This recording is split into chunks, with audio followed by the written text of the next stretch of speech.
Access. How's your week? Or how's the week so far? Yeah, it's been pretty good. Yeah.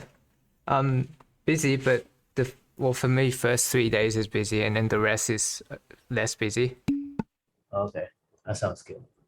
Man, let's see here. Yes, we're gonna looking at the homework. It seems a lot better, so we can start going over some arms. But I think certain students are still struggling a little bit, so we'll go over that. And then we'll go over some arms. Uh,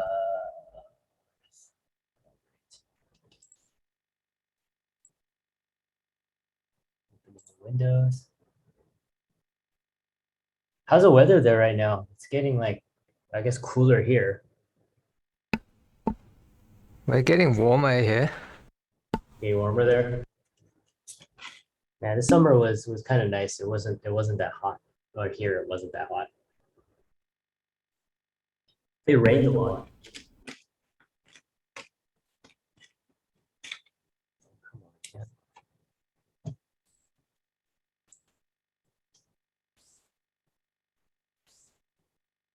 Open in the window.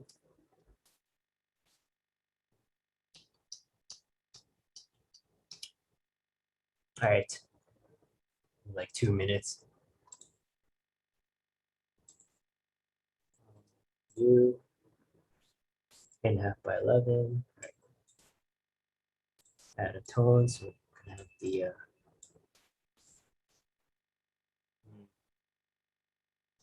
Let me turn off my VPN.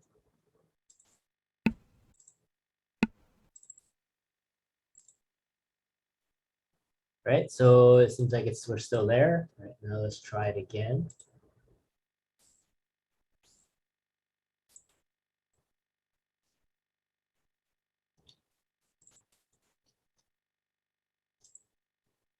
Maybe it's working now. Hold on.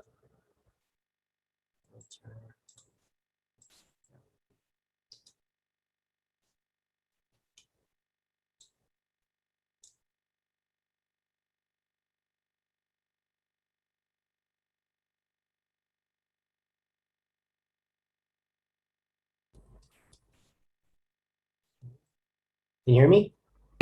Yep. All right, cool. So screen. This is screen one. This is screen two. Share.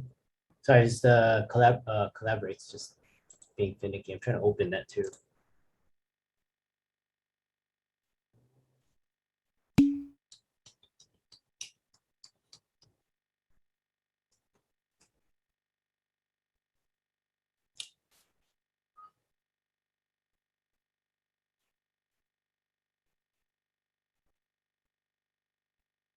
Anyway, let's get started. Oh, we have 1 more minute. Right, cool. Here, let's grab red.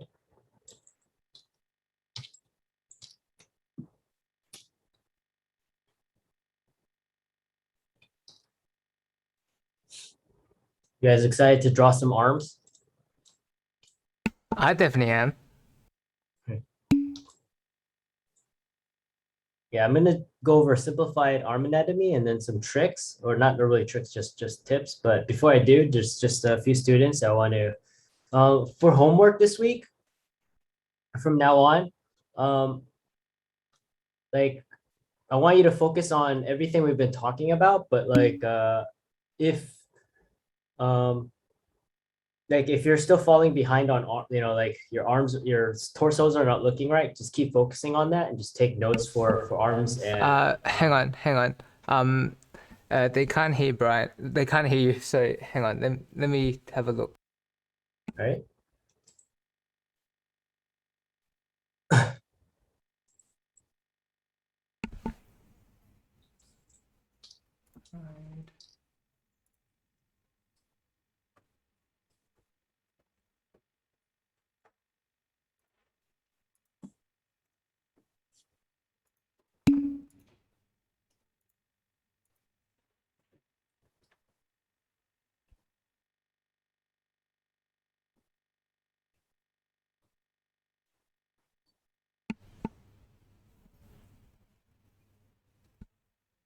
Hey Brian, can you try talking? See if they can hear you. Yeah, anybody hear me? Is it better now? Awesome. That's good. Right, cool. Looks like Collaborate's just taking forever. All right, so I think Ashley, still need to focus on your center line. It's really important. So like I noticed on a lot of the homeworks or a lot of the drawings, the center line is consistently missing, which causes a lot of issues. Um, it's usually a simple thing that causes like a domino effect. So we want to kind of make sure we deal with them early on. Does that make sense?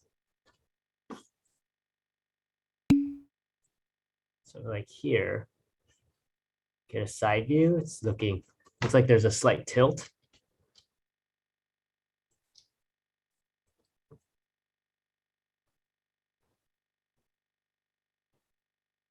So the head's leaning away from us. It is a side view, so let's go a half radius out, or one radius out, bring it in just a little bit, so like maybe somewhere here.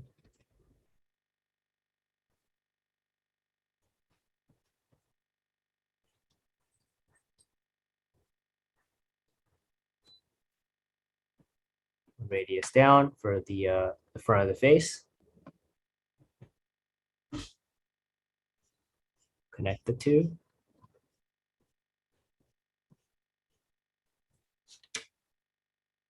Top of the head, bottom of the chin. We'll cut that in half. So the head's slightly tilting away from us. So I want to make sure to add that like a slight, maybe ellipse.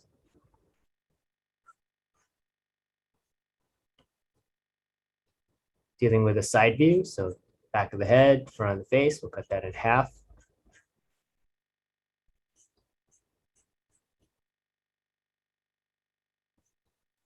Add the perspective for our chin.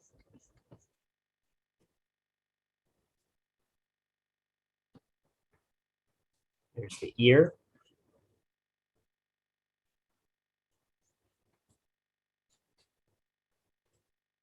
Find our mask line.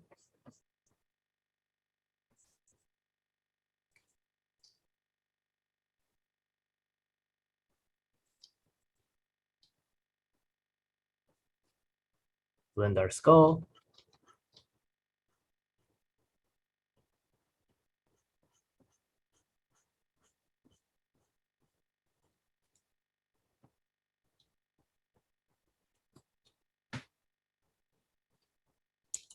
The gesture of the neck, he's leaning back. So let's get the neck working.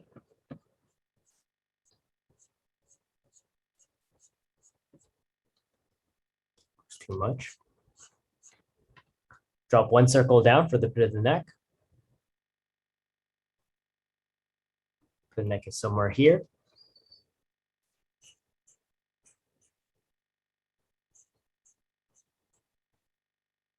Let's find the other side of the neck. Finish off that circle. Looks like the body is slightly facing to the right.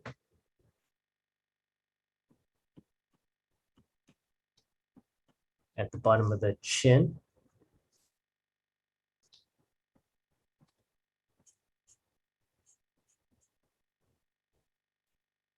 The right shoulder is higher, so let's get the shoulder line so that we can finish or start drawing our bow tie shape.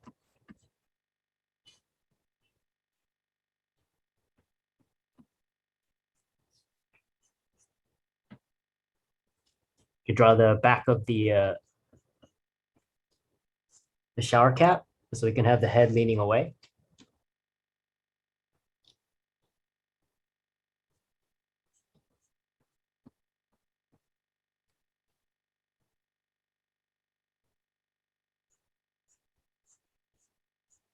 There's our shoulder.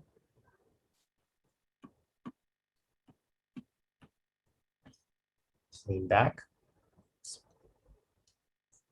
Draw our center line.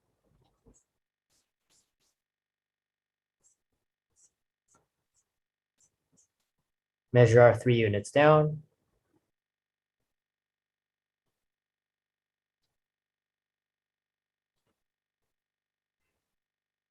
3, measure it again. It's a little bit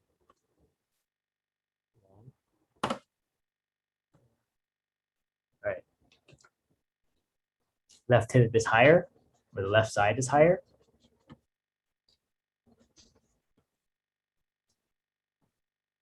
And draw a bow tie shape.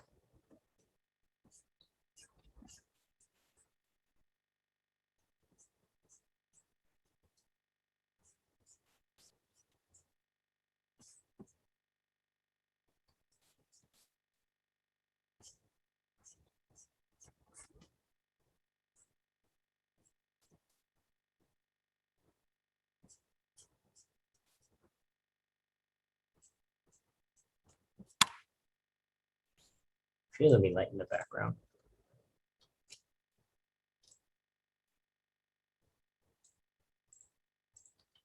Does that make sense so far?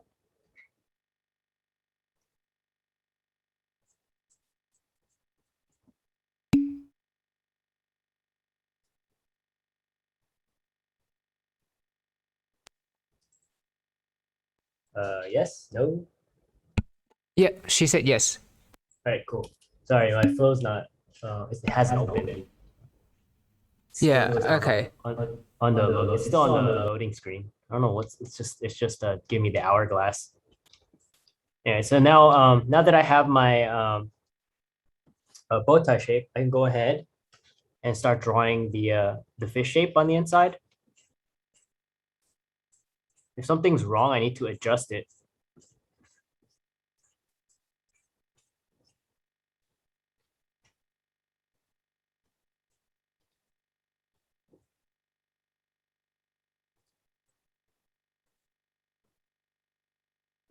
Here's my hip, a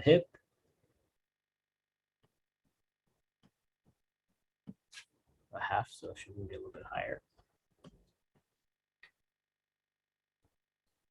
10th rib.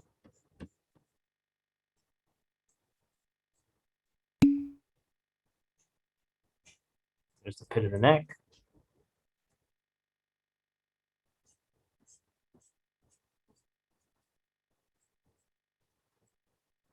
So I already know how to design my box.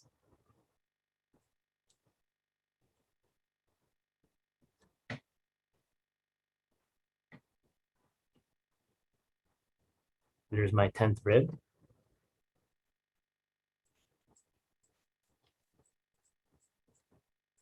My twist.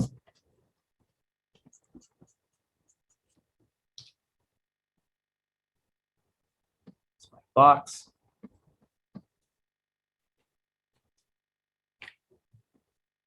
There's the crotch.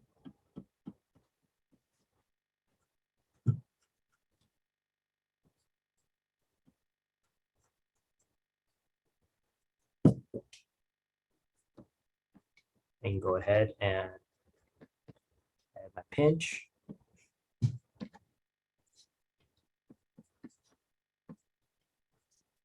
And my stretch.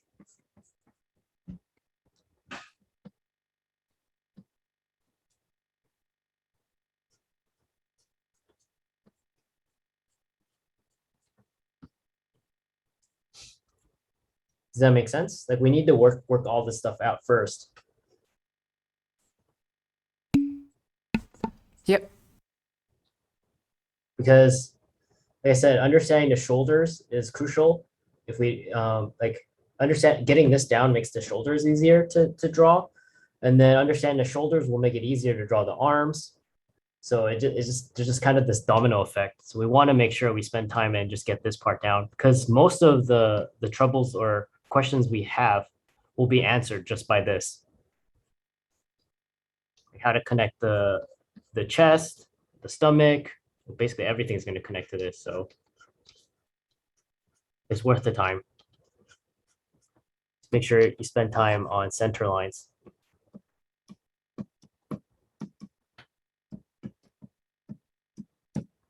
No. And remember, connect your shapes. Like if I take this ribcage shape here, if I just continue it through,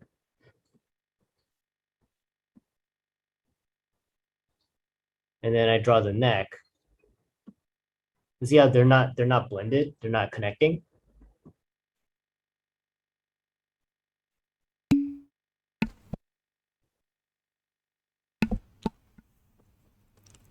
Yeah, Ashley said yes. Yeah, we just have to make sure that, just think of it like clay. Right now, if um when we sculpt, we take clay and we just start putting down stuff like this, right? Until it makes a shape. And then we'll take our thumb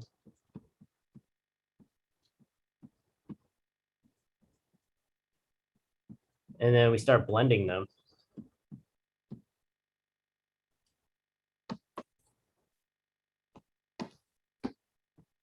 So all the pieces just kind of,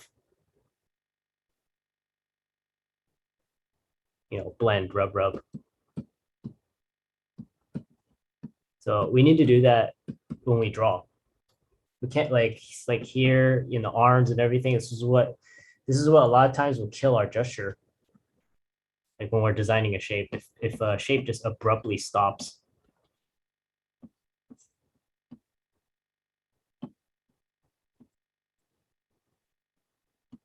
Or there's no connection. Does that make sense?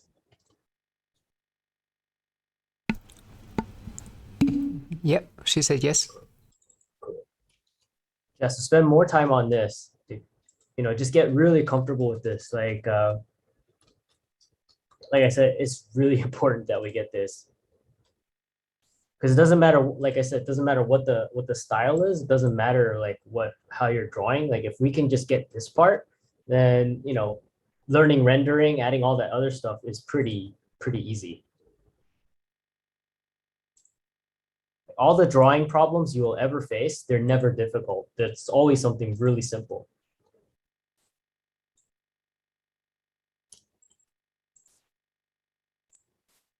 The same thing, one of the similar things here, Tran, is when you draw, make sure your shapes are connected.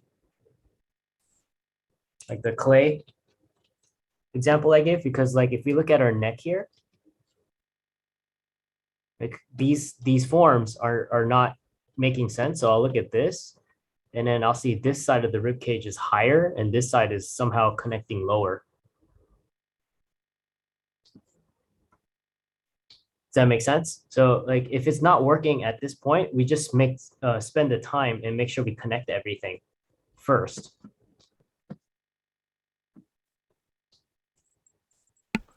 Is that all good, Tree?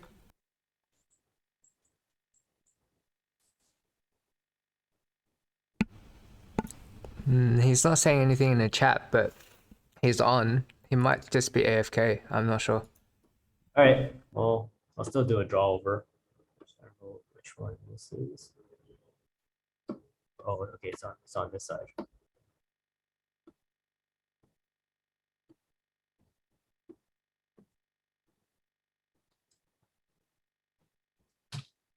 So like here, actually no, we just did a side view. Let's do this one. Oh, by the way, Brian, Yeah, I'm eating an avocado. eating an avocado. Yeah. Oh, that is the head thing. Because you said, Oh, yeah. But anyway, it was yeah. just random. It's cool, man. Oh my god. Sorry, dude. This week I need to post your guys' last week homework. Yeah, I think I've been burning the candle at both ends, so I just needed a couple of days off. Yeah, it's okay, dude. Yeah, that's fine. That's totally fine. Yeah, like I know you're really busy and stuff, and you say you do like 6 hours feedback, and that's pretty insane. So, yeah, that's fine. We understand. And plus, like this week's homework is like only to focus on head and body anyway, and we already know how to do that. But it's just about like more about like getting our hands match up with our eyes and sort of just revisiting it so that we kind of really get it into our muscle memory and stuff like that. I think that just like, yeah, so it's fine. Like I think yeah. Well, thanks, guys. I mean, yeah, I don't know. I think I just needed I've been burning the candle at both ends, like I said. So like, I think like Saturday night after my like last critique, my brain just like went to mush for like a few days, and I kept trying to force it. I even fell asleep at my at my desk. So I was like, oh shit, okay. Yeah, no worries, man. Like, just take care of yourself. Yeah, it's all good. Like, yeah, it doesn't affect us at all. Like in this week, because I think we're repeating stuff anyway. Like I said, so yeah, all good, man. Cool. Anyway, just make sure that the center line, all that stuff is working.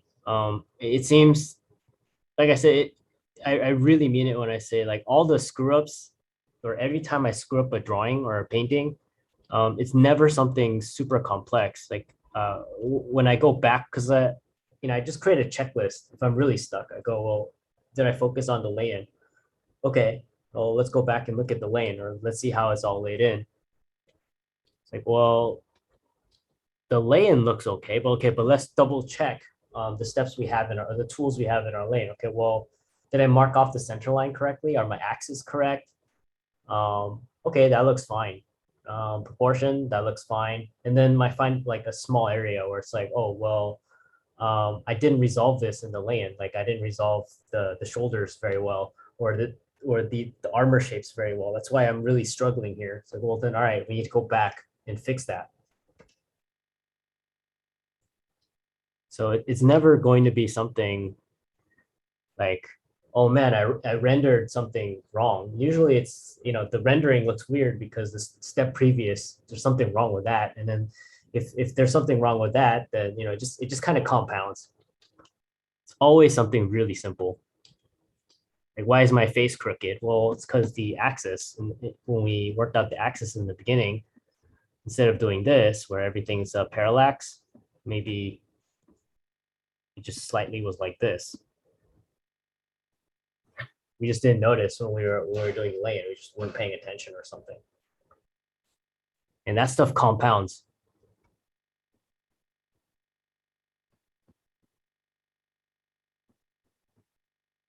So there's the eye line.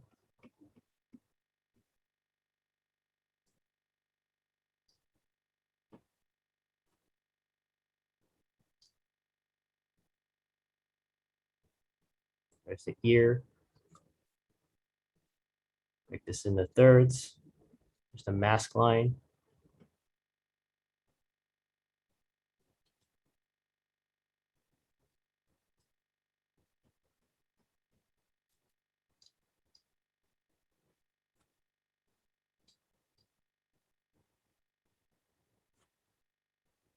There's the temporal ridge.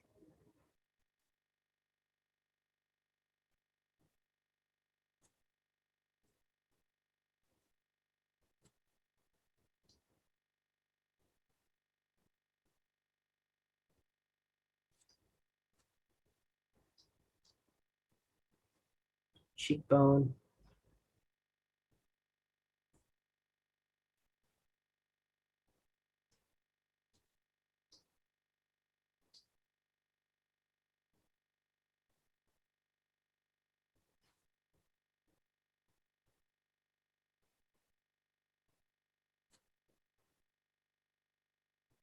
There's our skull. So I've got a question, Brian. With Yeah. the eye line, at the edges of the eye line that you've got at the moment, you've got the dot. You know how where it ends in the center? Yeah. Yep, that's that dot. That's the plane change, right? Yeah. And also, my question is like, what about the other line, which is like, the other line, like as you follow that, uh, the one that you drew down. This Yeah, one? no, not that one. The other one, the one This next to one? it. Yeah, this one. So is that another plane change, or what is it? Like, what is that defined? Like, so if the dot is the plane change, then what is that one? Oh, the basic idea is like Spider-Man. So when I draw this, I'm actually figuring out another plane that goes all the way down so I can see the side. And you see where this cuts in? That's letting me know the actual face plate shape.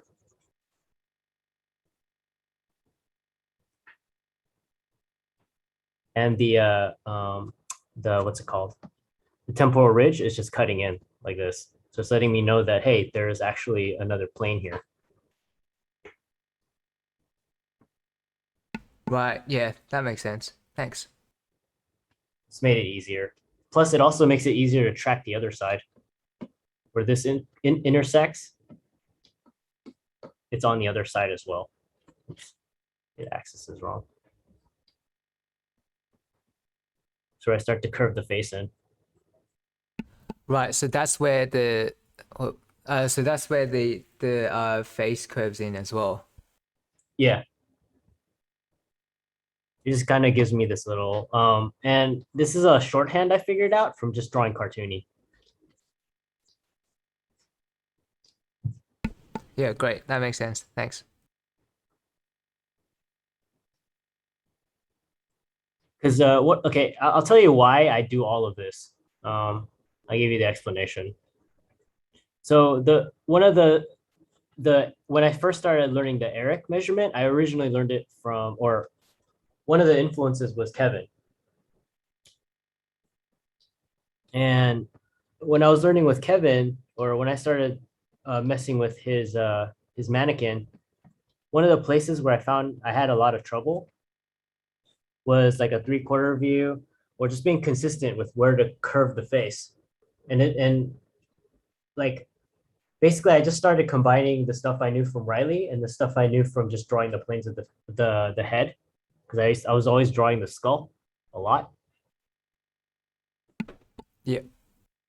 And I just started combining everything because the original the way without any of this, Kevin's way, is similar. The beginning stage is the same. So we'll draw the skull shape. We'll figure out the center. We'll extend the skull.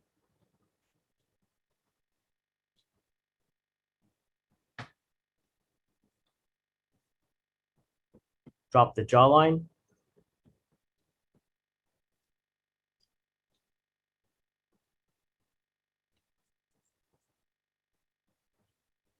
We'll blend this a little bit. And you find the top of the head, bottom of the chin, cut that in half. There's less.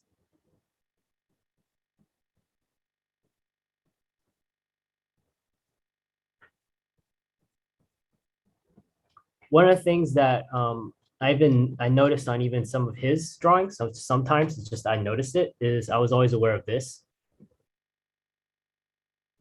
that distance, making sure that it is a front plane. So I just made sure, because he doesn't mention it sometimes, a lot. So I was like, okay, well, that's where my drawing is kind of screwed up, right? Wait, could you say that like what's is it the distance between the two eyes, or like what's that about the Oh, no, two? it's just making sure our center line is in the center, because sometimes like when we draw, even some of his drawings, sometimes this center line or this line is just a little bit further out. So what it makes it look like is if this is a box, right? Right? Your eyes are supposed to be equal on just, since it's a box, they're supposed to be the same amount of space on each side, right? Yep, right. Here, is this yeah, I think this is the math term for it. It means they're the same. But if we draw this out a little bit too far, it makes it look like the face is like this.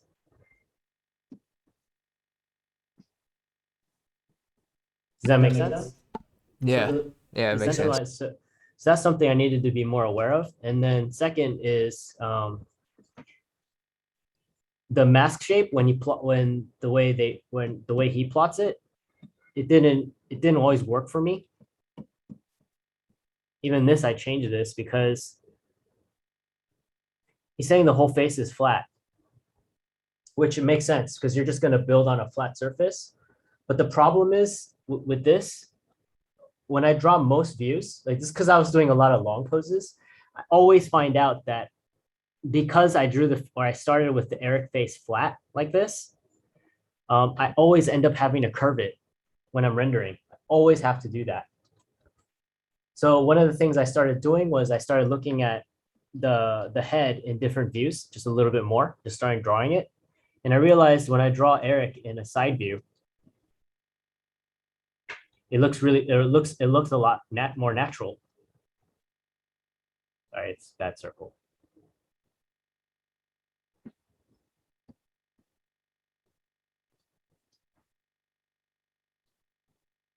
And I was wondering why.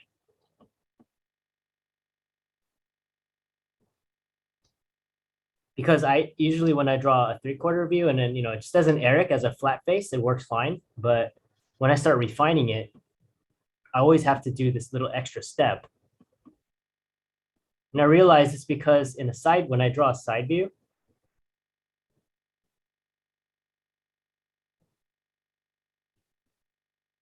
and I draw my mask, this is really subtle, but I'm already curving it back. Yeah, makes sense. Wait, yeah, okay. So even though the mask shape is here, right, at this point, it's already starting to curve back. So it makes it easier later on when I start tacking on more planes because I'm already treating it like a curve. Right, and that's your like the way you would explain this would be the rub thing. Yeah. Um, in Kevin's breakdown, because I looked at it a lot, it would just be flat, and then the head would continue like this, which works as well. But for me, it somehow just never worked, like doing it like that. Because when I do it, like I said, I modified Eric from doing a lot of long poses. I wanted to figure out a way to draw a little bit faster without having if I see like something on a breakdown or something that doesn't work so well for most times. I'm not saying it doesn't work at all, but if I can find a more efficient way of doing it, if that doesn't work, then it's cool because I have these other um, breakdowns to fall back on.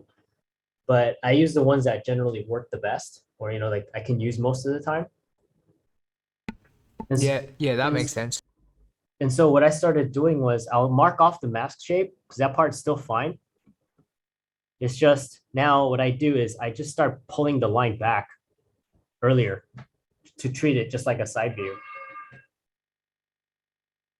Yeah, that makes sense. Like, cause it's like an unnecessary step, or like, do you like, cause when you're gonna arrive at that curve anyway, why not draw it in as the Yeah. mannequin? Yeah. And then the place where I had the most problems, because later on when I start doing the longer poses, and it's just another thing. I wanted to design a simpler Eric for myself. So when I draw, it's just very easy. And when I would draw this side, this is where I'd have the most issues, like blending it, knowing where to start cutting in. And I needed a place to figure out, hey, where do I cut this in? And that's when I just started looking at the Riley method. And the Riley method, it was, they have this rhythm that does this. But at the same time, this is just from looking at the skull. That's why it's like kind of random. Not really random, but I noticed the more I looked at the skull, it really feels like the forehead bites into the lower face. So it's like an interlock like this because of the temporal ridge. So these are two separate pieces. And when you look through anatomy books, they treat it like that. This is like one piece that bites into the lower part of your face, and this part wedges in.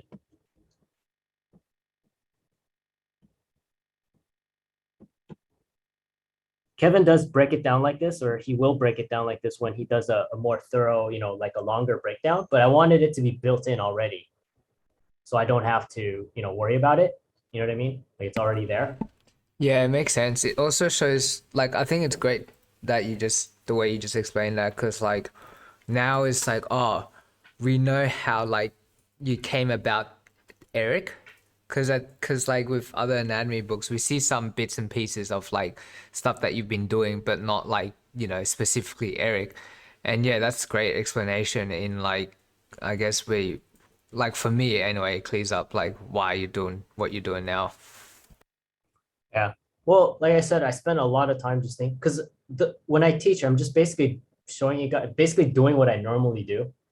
And, I just try to look, like I said, when I first started learning Eric, I wanted to find a way to, because the one thing that kind of, that I figured out early on was that everybody's skull is different. Like, even though we have the basic same planes, like similar planes, there's like areas where, your eye socket, like everybody's eye socket is slightly different. Their brow bone, the shape is slightly different. But I needed to find some way of being able to draw that out of my head. I wanted to be able to learn that. And I don't know, I just feel like this made it easier, like trying to just find averages of stuff and then putting it all together. And then I looked at a lot of different breakdowns. Some are mine that are just habits that I learned from, I don't know, maybe I saw someone do it, or maybe I just picked it up from looking at the John Asaro, the Asaro head. And then I learned the Riley method, and then the Riley method had all this useful stuff. So it's just kind of a hodgepodge of stuff.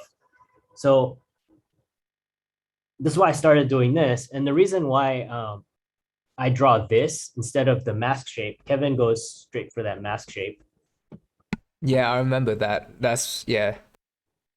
is because, I mean, he points it out himself. It's not about this, but he points it out that it's, and because I've carved the head before. When you carve the head is actually not a box.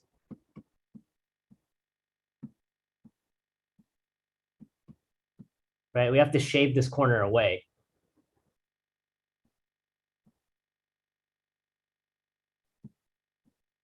So it looks more like that.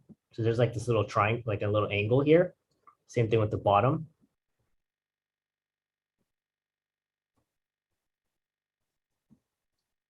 So we're cutting this much of the face away. So it's more of like a diamond shape or a hexagon. But I found out that there's like a little extra, I need that little extra plane here to simplify the other side, to figure out how to figure out the other side of the forehead. And thinking about it like a mask like this, just pretend you're taking your fingers and like you're really putting on a mask, and you're putting your hands along the side of your face like this, like you're taking a mask off. Um, where my thumb and my pinky are, it's right here. It's just grabbing that piece and pulling it off. But that made it easier for me to track the front plane of the face. And then the one thing why I like doing this is because when I go to the next step of building my skull, all the stuff is in here for me. Like all the information is there. So I can just take my center line and extrude my eye socket.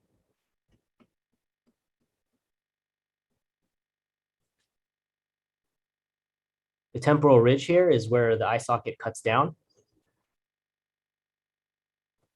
I can pull, these lines forward.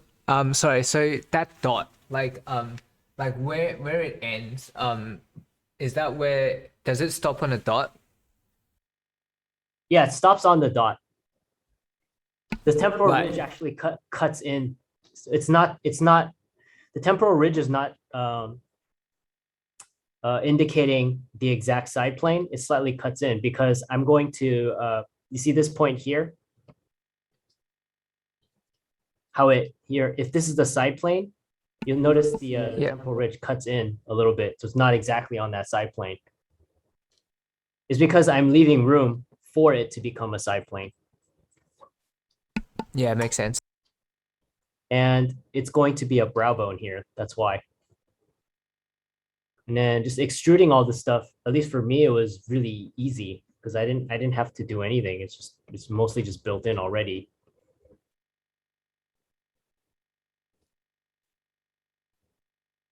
There's the other brow bone. Pull it down. So I extruded.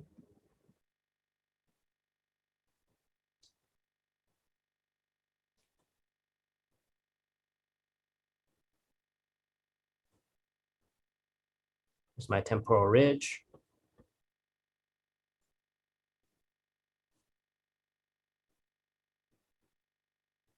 I can insert the our muzzle.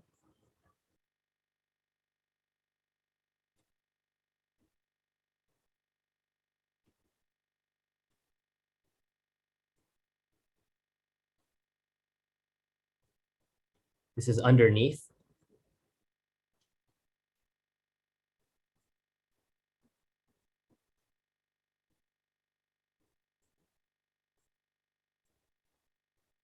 There's the muzzle on the other side, wrapping around.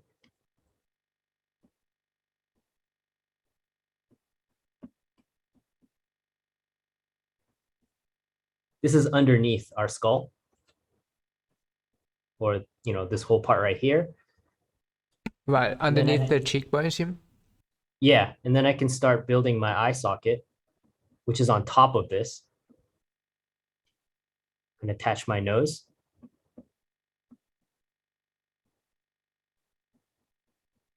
My navel cavity. A nasal cavity, not navel. Navel is your belly button.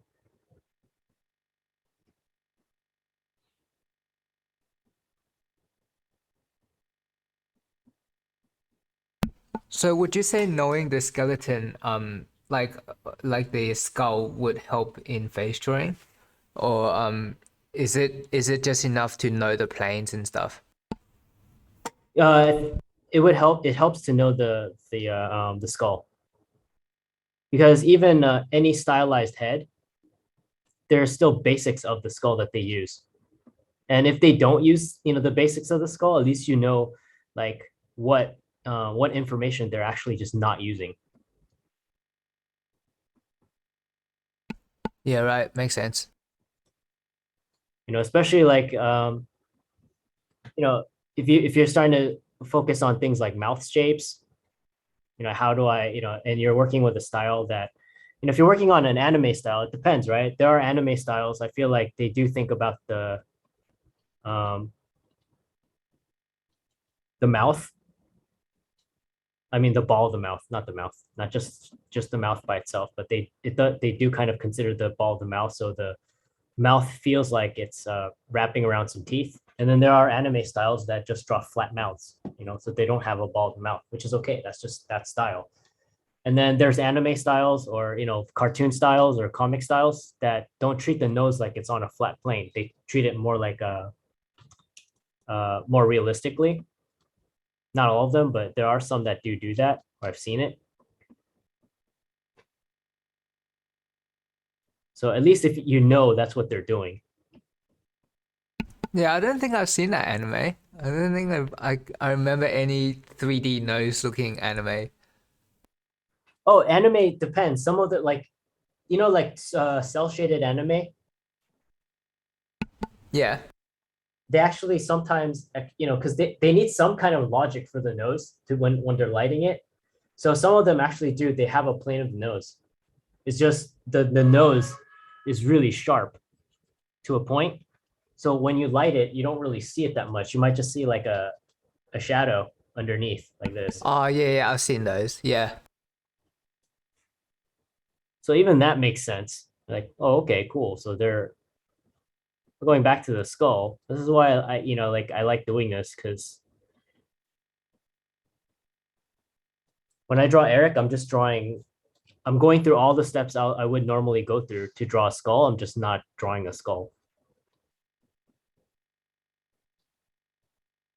That's what I like about it.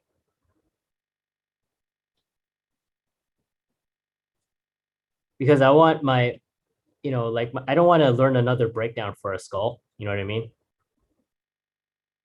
Like a whole new different breakdown just for a skull. It's just, if I can just have one breakdown that is just like a step or two before, I can just use that same breakdown.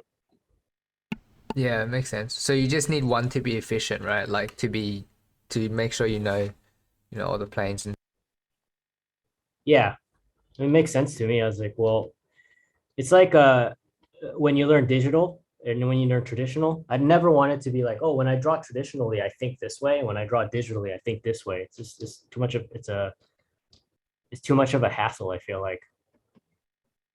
If you just treat them the same, then you don't have to deal with that.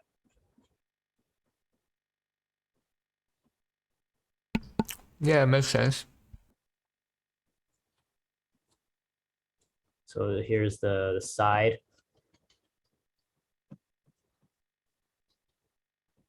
I also know somewhere down here, this is where the skull is going to end.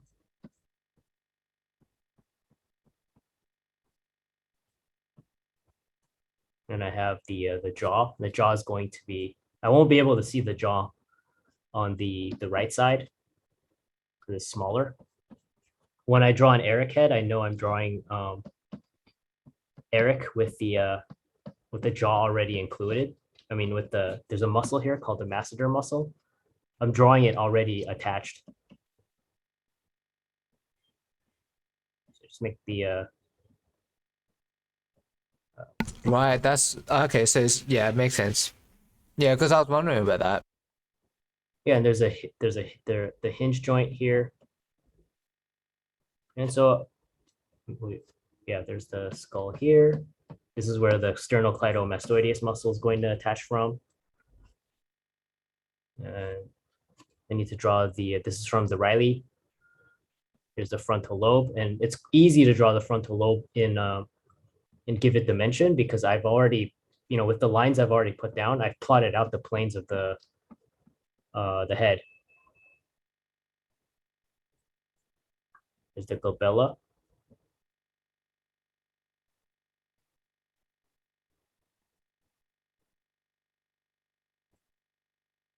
So basically, I just wanted Eric to be efficient so I can, do everything with it.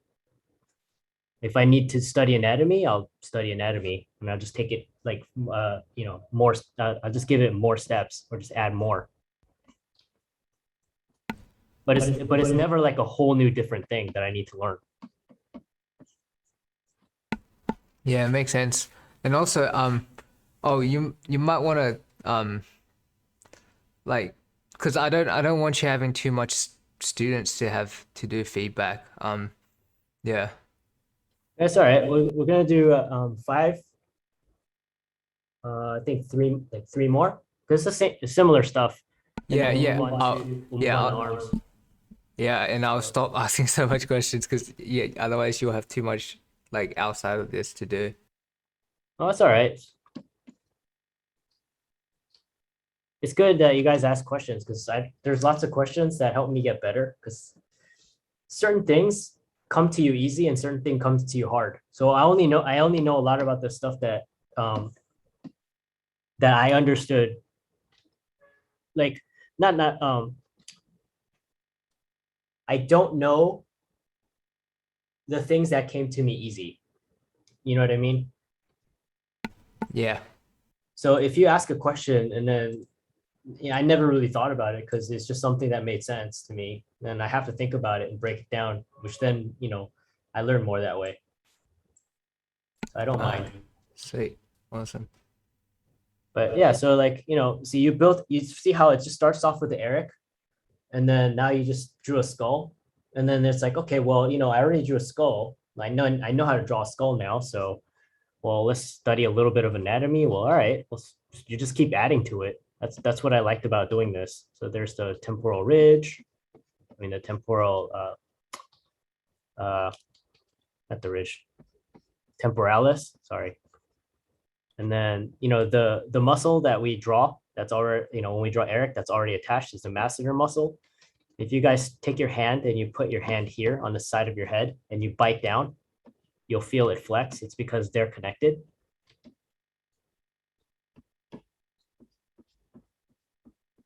Yeah, that's really cool. I can feel it. Yeah, so that's the masseter muscle. And what's it called?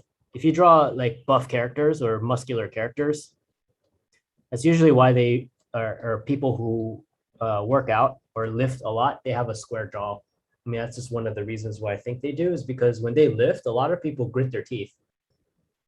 They really flex their Yeah. Yeah, I've seen bite it. down. Yeah, so there's that. We have the muscle that makes us do all the surprised expressions. It's called the frontalis. So it's like here.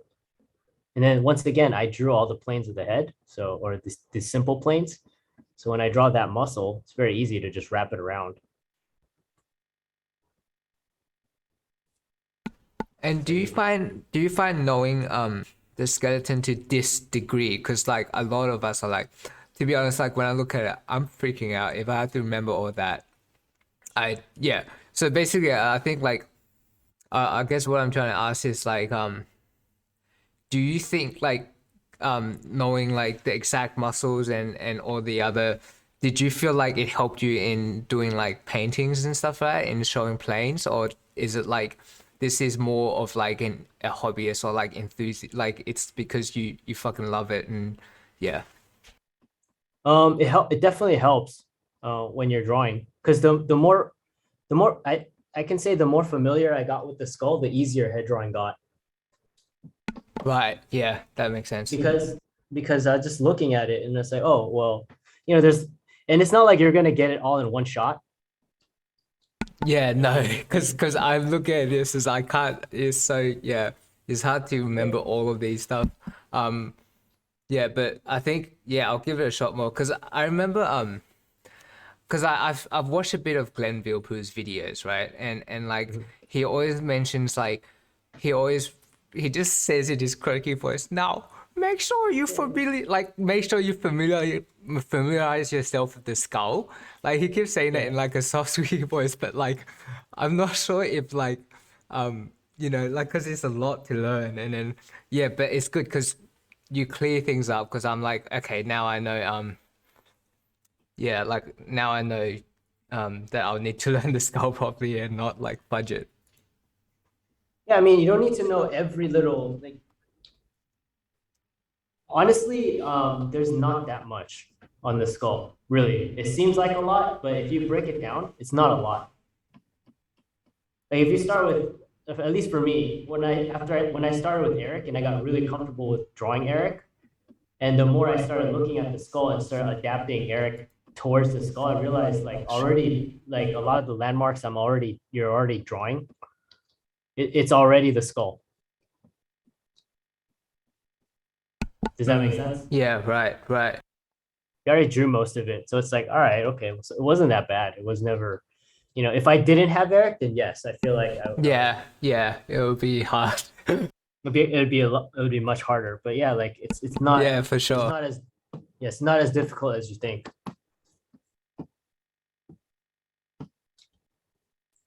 Yeah. I mean, you can probably if you sit down and just like Eric, like if you learn how to draw all the views of Eric, which doesn't take I mean just memorizing it, maybe it'll take you a weekend. Like you just have to draw it over and over and over again, like just memorizing where everything is. And then you might take another week or something, and then just the Eric heads you drew, you just learn the planes of the simple planes of the skull, and then you just draw those planes on that Eric, and then you're good to go. And then the more you because it's already like I said, it's already set up for you. It's like all you know what I mean. So Yeah. when you start learning smaller details, it's very easy to add on. Yeah, it makes sense. So it's not a big problem. And plus, everybody will, or all of you guys, if you have once you get comfortable with Eric, you'll start modifying it to whatever you need. You might find like, oh, if I do this, it's easier for me to find the teeth or the ball of the mouth or something. Right, and that's where like stylization comes into it as well. Hey, Yeah. So like if you don't know the levitator labii, sorry, I forgot the full name. Basically, it's right here. And you know what this muscle does? It just raises your upper lip. That's all it does. You'll never see it. wow. But, you know, I learned it because when you look at anatomy long enough, it's just like you just learn it. Do you know what I mean? Yeah, yeah, I Like know what you mean. Yeah. yeah, I'm already studying the orbicularis oris. Is that right? Yeah, I have no orbicularis idea, man. oris, orbicularis oculi is the eyes. There's one around your eyes. But yeah, like when you look there, there's a little piece right there. So you're used to seeing a muscle there, and then you'll just naturally just look at it. You know what I mean? Like that's what I mean. If you get the bigger stuff, the smaller stuff falls into place. Like there's smaller muscles in here that I would have never, that I think it would be really difficult to learn. But once I learned like the skull, and then, oh, there's a muscle here called the temporalis. Say, oh, okay, well that's pretty easy. It's big, it's the one that causes you to get surprised. Then you find out, hey, there's another triangle shape here, another muscle here, and another muscle here that wraps down like this. It's like it's very easy because you're used to seeing it.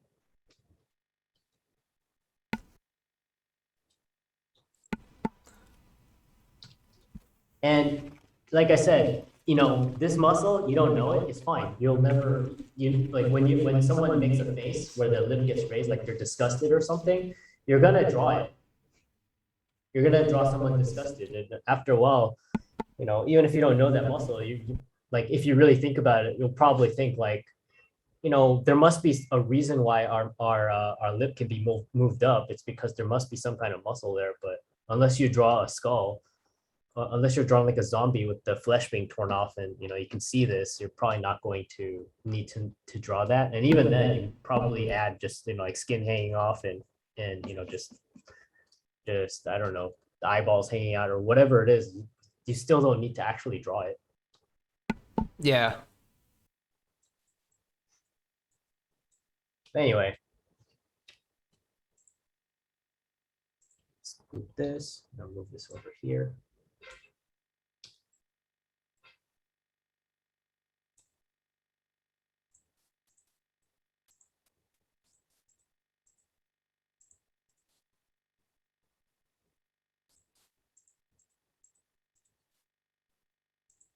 Like I said, even like drawing hands, the way I've been teaching how to draw hands, I don't teach the like realistic hands. I feel like drawing cartoony hands is much easier. And you just change the proportions around a little bit, and then you can draw realistic hands. And anything you learn on top of that, like if you learn the actual bones, it's pretty easy because you already know how to draw the shape of it.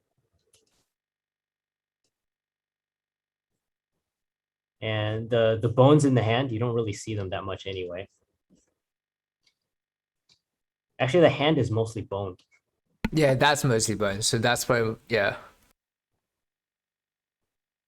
Same thing with your face. Your face is mostly bone.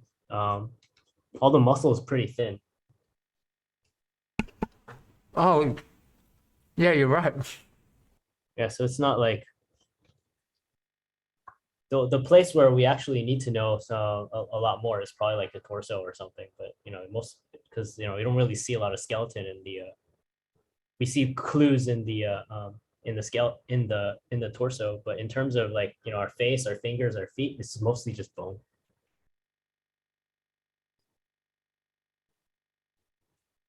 So make sure when you for this, just make sure when you draw your rib cage or that fish shape, you blend everything.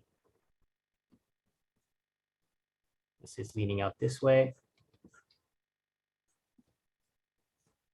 I just draw down to the rib cage. On to the next one. 10th rib is probably somewhere here. Okay. So I'll still draw a little bit of the shoulders because it just makes it easy. Once I figure out the shoulders, I can figure out the average width.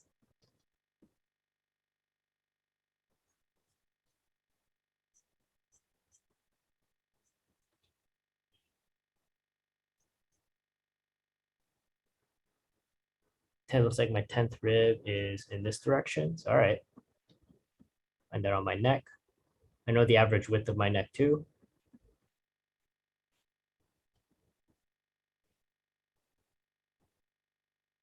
I'll start drawing my rib cage. Make sure I blend them.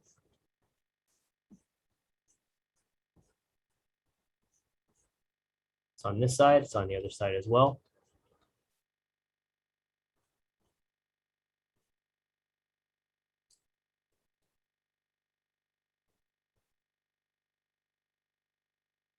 Tenth rib.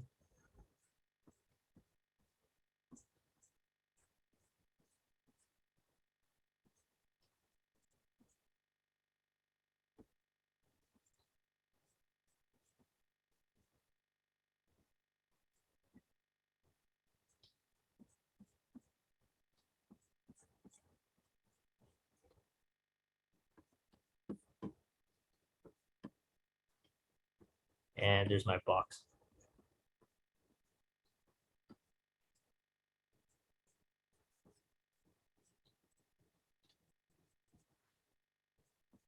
The rib cage is rounder on the back and a little bit more stiffer and straighter in the front.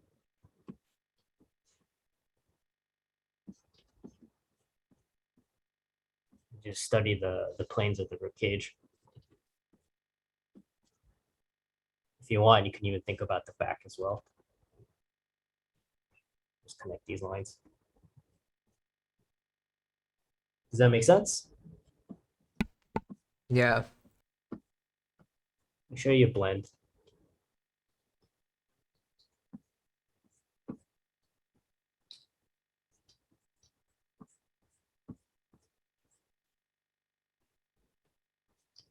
Like the more experience you guys get, you'll start looking at the shape of that person's rib cage as well. That's so cool. So each person's rib cage is actually different and you can play with the shapes. Yeah, you can verify, you can figure out some of the shapes. I mean, if they're heavier, like more heavy set, it's a little bit harder. But someone like G, you can see their rib cage. If you look at like Barry, you can see his rib cage. Anybody who has like kind of a normal, a normal build, you'll be able to see their rib cage. Yeah. If because we'll just see this, we'll just see the clues and we'll just connect the dots. But that comes after. It happens after a while. The more you see it, it's just like, oh, this person has like a wide rib cage. Like I have a wide rib cage. Like when I look at, that's what I like about the gym. There's like a lot of guys, they wear like tight shirts and stuff like that, so you can see everybody's rib cage, or for the most part. There's a lady at my gym who her rib, like, well, I noticed a lot with ballet dancers. Like there's a model at Art Center, her name is Sarah. There's another model, her name is Tony. They have wide rib cages. Like it's very full. I don't know if it has to do with their profession or what they used to do, because they used to be ballet dancers, but I see that a lot with ballet dancers, or their rib cage is very full.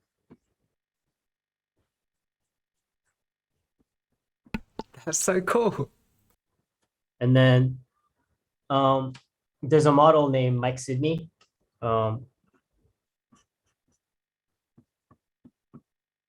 His rib cage is really like a cylinder. It's very thin.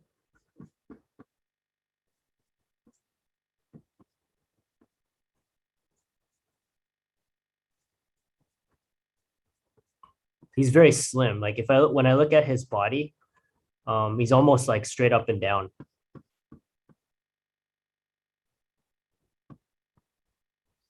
But you can kind of figure this out by looking at, basically you can see it when I look at like his sternum, and then I look at his 10th rib, and then he doesn't have a lot of fat, so I can see his actual silhouette. So he's more like straight like this. I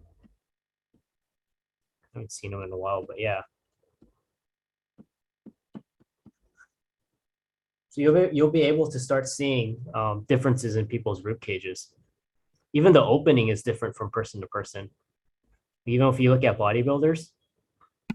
I was wondering, what's that bump that you're drawing? Is that a plane change, or is that like, because I noticed you do that, you do the like a bump thing on the rib cage. What is that? Which one? This? No, the one inside. The one inside. No, the sides. The sides. Yeah. Yeah, these two. Yeah, what is that? Oh, this whole front plane here. This is bone. This middle, these are bones. This middle portion here is like cartilage, because when you breathe, if your rib cage is all bone, it won't be able to expand. So this part is like cartilage, or I forget what I think that's cartilage, but it's what allows your rib cage to expand. And usually this part here, I think it's let me think here. This is 5, 6, and 7. Your sixth and seventh rib cage, ribs, the way they connect, they create a little bump. on most skeletons. And this is what gives your rib cage this kind of shape, the opening. Right, I didn't notice that. Like I never noticed that bump too much. Maybe like I need to have a look at anorexic people. Yeah, let me see. Some people like if I look even when you look at bodybuilders, it depends. Some of them have it a little bit more open like this, where this shape opens. There's still an angle change there I usually find. That's just another landmark for me to take advantage of, but I can point it out real quick. So let's go to JPEG.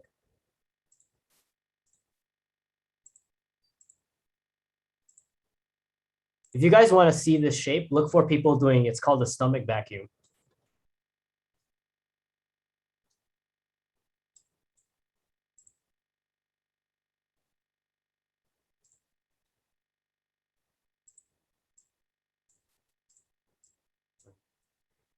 Turned off, so I go to Bing.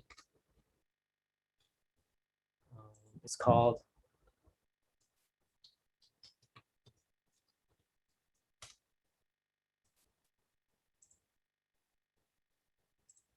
so you see it? This person is sucking in his stomach. There's this is the end of the sternum right here. This is the sternum, and Yeah, I usually and then there's that little um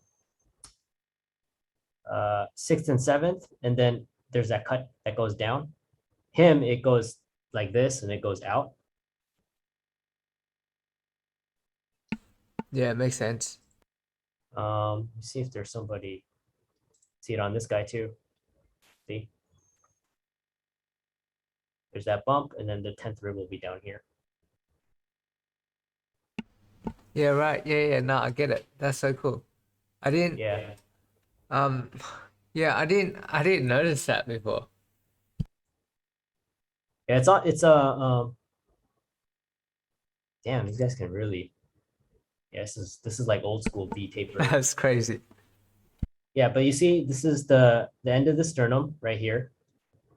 This is our the landmark that we draw right here. And then I usually, if you guys notice, like on a lot of drawings, I'll add a little circle. That little circle is because there's a little bit more, like a little knife shape. And then there's 6 and 7, 8, 9, 10.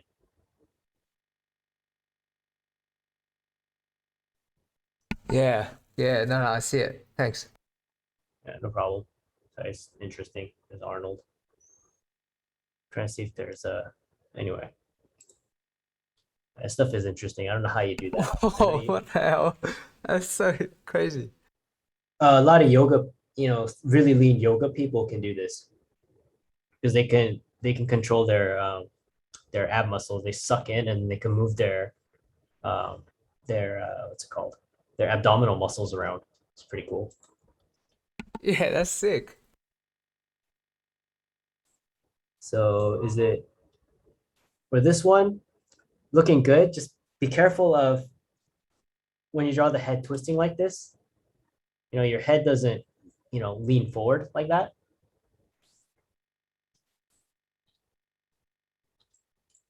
So let's go here.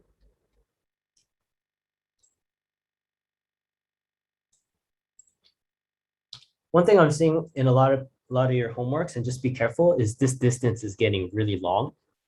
I think I mentioned it before. The only reason it looks long is because when we look at it from the front, right? There's our spine. Is because we're seeing the 10th rib and the iliac crest. So this part looks long because the person is leaning back. In the back, it should look shorter. Does that make sense?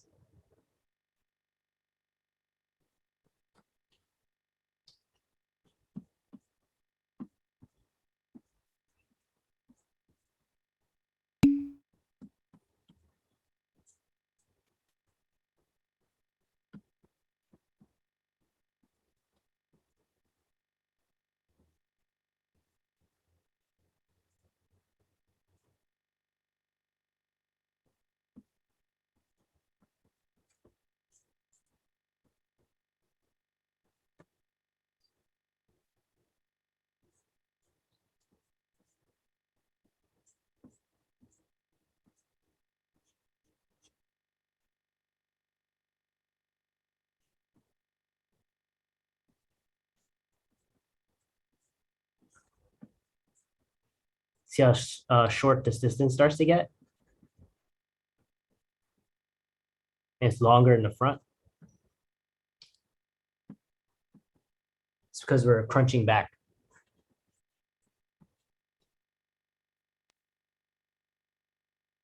Does that make sense?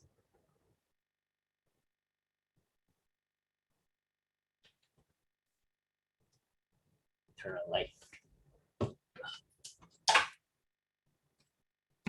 Yes.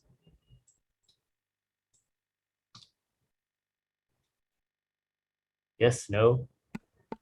So no, like can you hear me now, Brad? Yeah. So like basically Cheska asks how do I remedy that? You find the 10th rib on the other side if you're drawing a straight view, right?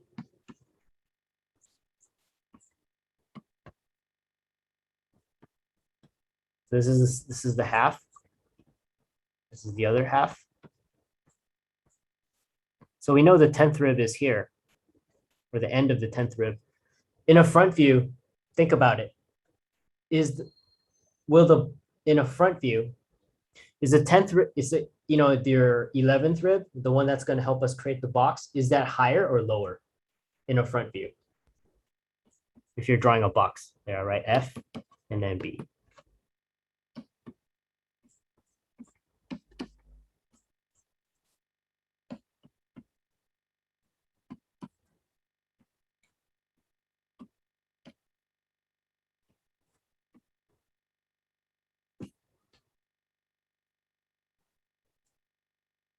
Will the side plane on the rib cage, will it be higher up here or will it be lower?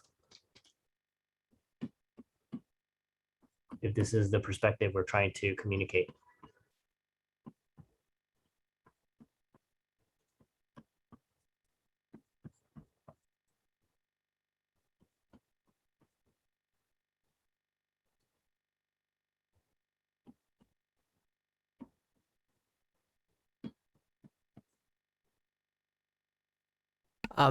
She asked what was the question again? Oh, in a front view, will the side plane, right, from the 10th rib, will it be higher or will it be lower? If this is the perspective. She said it will be higher. It'll be lower because this is our side plane, right?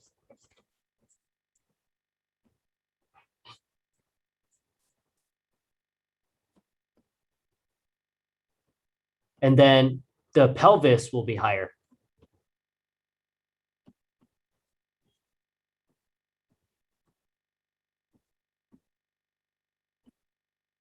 But you see, like even in a front view, even though the 10th rib and the iliac crest, they're far apart.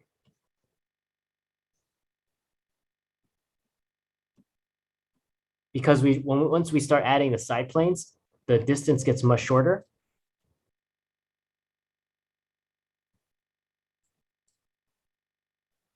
You see that? Does that make sense? Yeah, it makes sense. So it's the same thing in the back view. The back plane for the rib cage will be lower.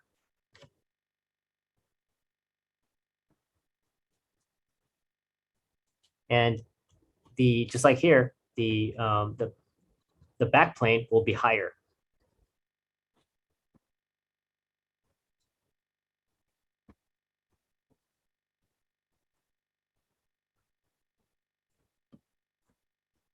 Yep, she gets it. Yeah, so that's all. That's the only real change. And the thing that makes this tricky, and the reason why we went over ways of creating form is because it's always, we might not be able to always show these corners. So that's when we're going to have to rely on, our form ideas.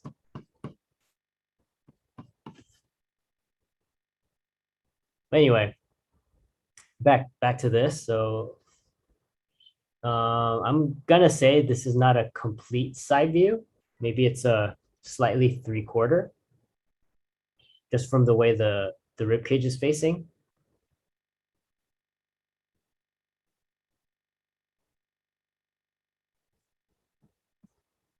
If it helps, when you draw a back view, you know, in a front view, we draw the front of the circle and we extend to the back of the skull. If you draw a back view, if it helps, draw the back of the skull and extend to the front of the face because it makes it easier to connect the neck. Because whatever shape that we draw, that's going to be the neck connection for the back. I mean, that circle. All we have to do is just blend this.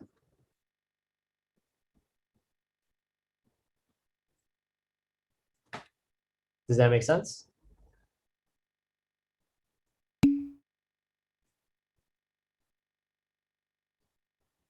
Yeah, does your flow work? No. It's still Oh, doing this. okay, yeah, don't worry. Yeah, Oh, yeah. she said, yep. Yeah. Oh, it changed. Hold on.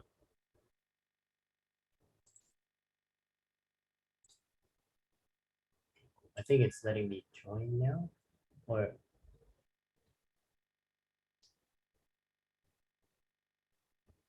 Oh, but that's okay. Don't worry about it. I'll just relay what they say.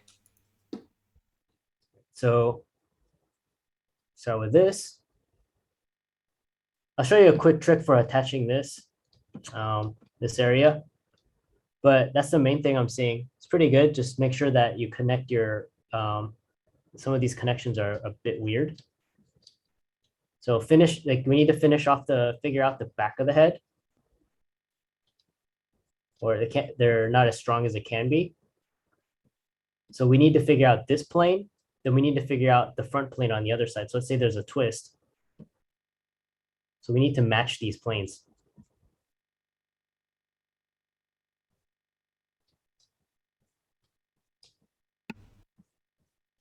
Remember, our spine has the same kind of deal. It doesn't curve diagonally. It'll probably stay pretty much straight, or it'll stay with the spine, you know, kind of like a sternum. And it'll start to break away around the bottom third. Varies a little bit. If you want to measure it, the way I measure it is here. One circle down, the pit of the neck is on the other side.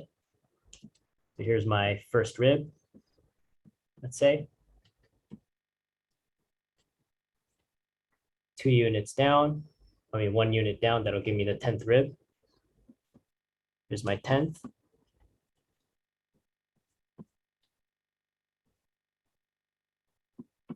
Here's my 11th and 12th. So basically, I'll just pretend that I can, you know, this is made out of plastic or glass and I can just see through. So find the end of the sternum, right? That's usually 1/2.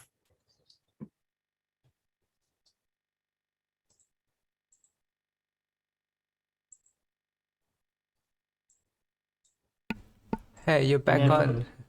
Yeah, and then from the bottom of the sternum, break that into thirds. And it's the bottom third where I start breaking where I start curling, or not curling, start twisting away a little bit. Does that make sense?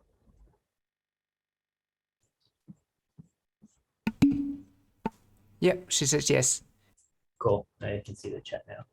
And if you guys are having trouble connecting the neck, if you want something to visualize it, I would recommend buying maybe just a crappy Batman figure, but make sure the Batman figure has or a Spider-Man figure, but make sure the head is on a ball joint. Oh, right. Yeah, she gets it. Yeah, because what I like about, or that's where I learned this, is because Batman and Spider-Man toys, they don't have hair. So it's just basically a skull, and then they have the ears attached. So anyway, so here's a ball joint.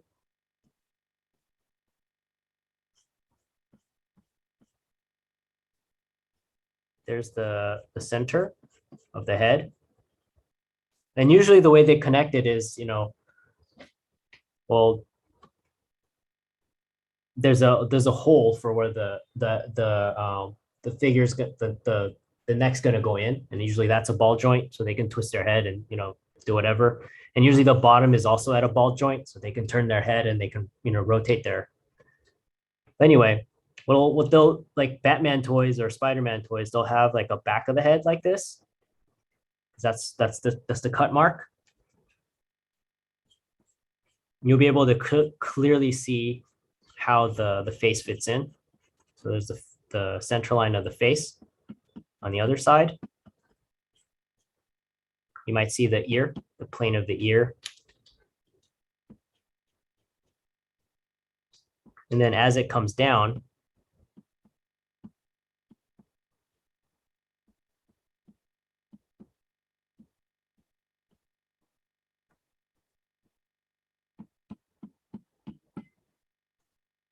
you'll see a ball joint like this. I'll make this a little bit clearer. Remove the ear so you can see it.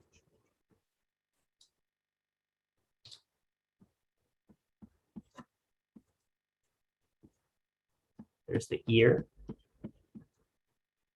and the back plane of the jaw. And all this is just that ball joint.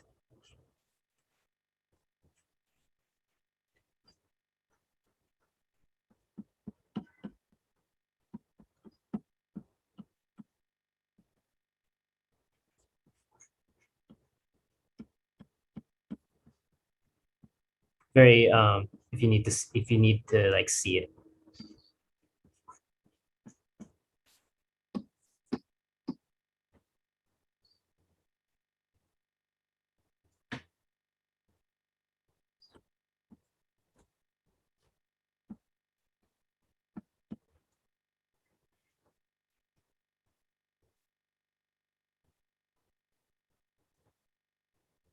Oops.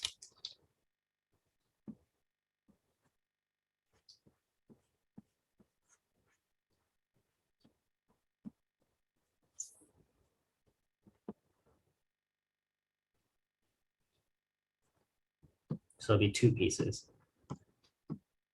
So you have a ball joint.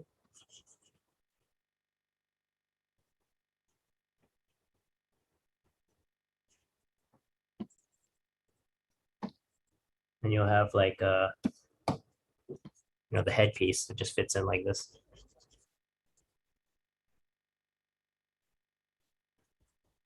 And it's nice too because I mean, if you do get a figure, you can just pop off the head and you can see how it sits in without the what's it called? Sorry, I forget because they usually have the Dorito chip muscle built in already. Yeah, that's right. I think we can also look at like a skeleton and then we'll. Yeah. Well, it's a little bit harder to imagine on a skeleton because because if you look at a toy, it's literally a ball joint. Oh, is it the seventh vertebrae or something? But with this, No. At the end of that circle, on that smaller circle, at the end of that, yeah. this thing, oh no, that's just a ball joint. It's basically Right. the necks on a lot of these figures, they're connected by a ball joint like this.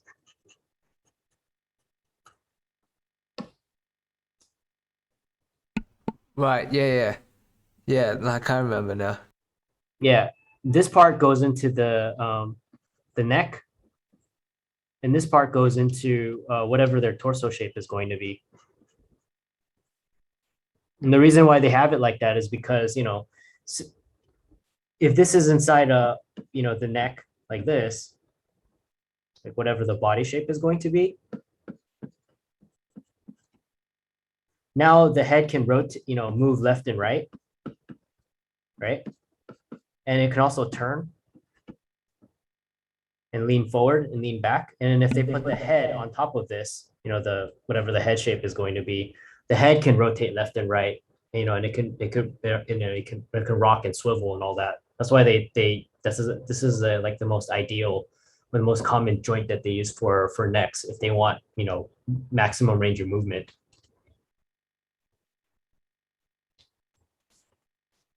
Does that make sense? Yeah, that makes sense.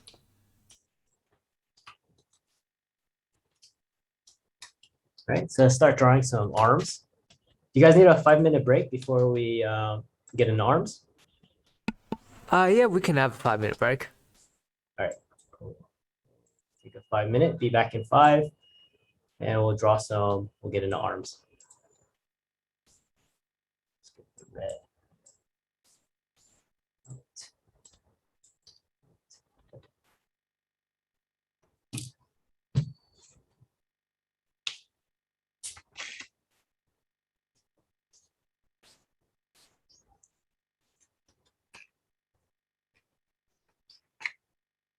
Medium fluffies.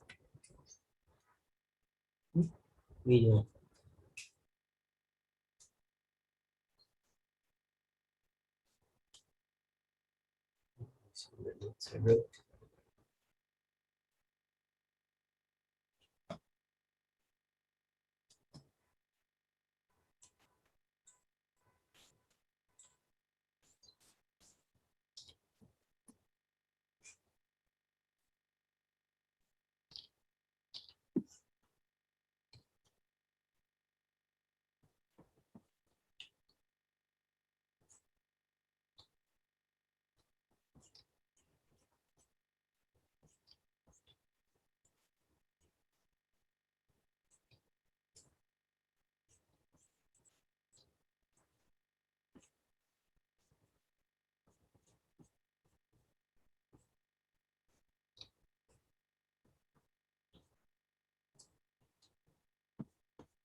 Okay, we're ready, Brian. All right, you guys back? All right, cool. Just indicate the hand. Just draw the middle finger.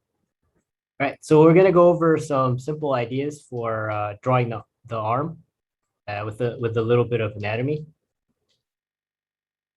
And I'll show you how you simplify it and where you can kind of make stuff up.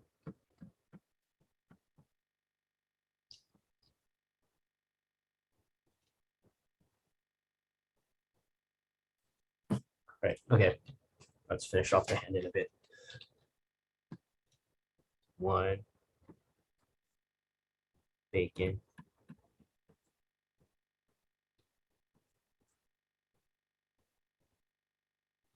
So we'll go over our hands later. Anyway, the first thing to keep in mind when you draw the arm is never forget the gesture. And when you guys draw the gesture of the arm, make sure you draw the gesture of the hands as well. You don't need to finish off the hands, but basically what you do is you draw a noodle. So find the average width.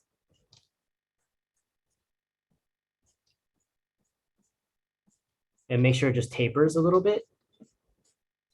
And it's okay to draw the hands a little bit long. And what you're drawing is basically your index finger, your middle finger, and your ring finger together, because that's like the average width of your wrist. Like, so we're just drawing this part right here.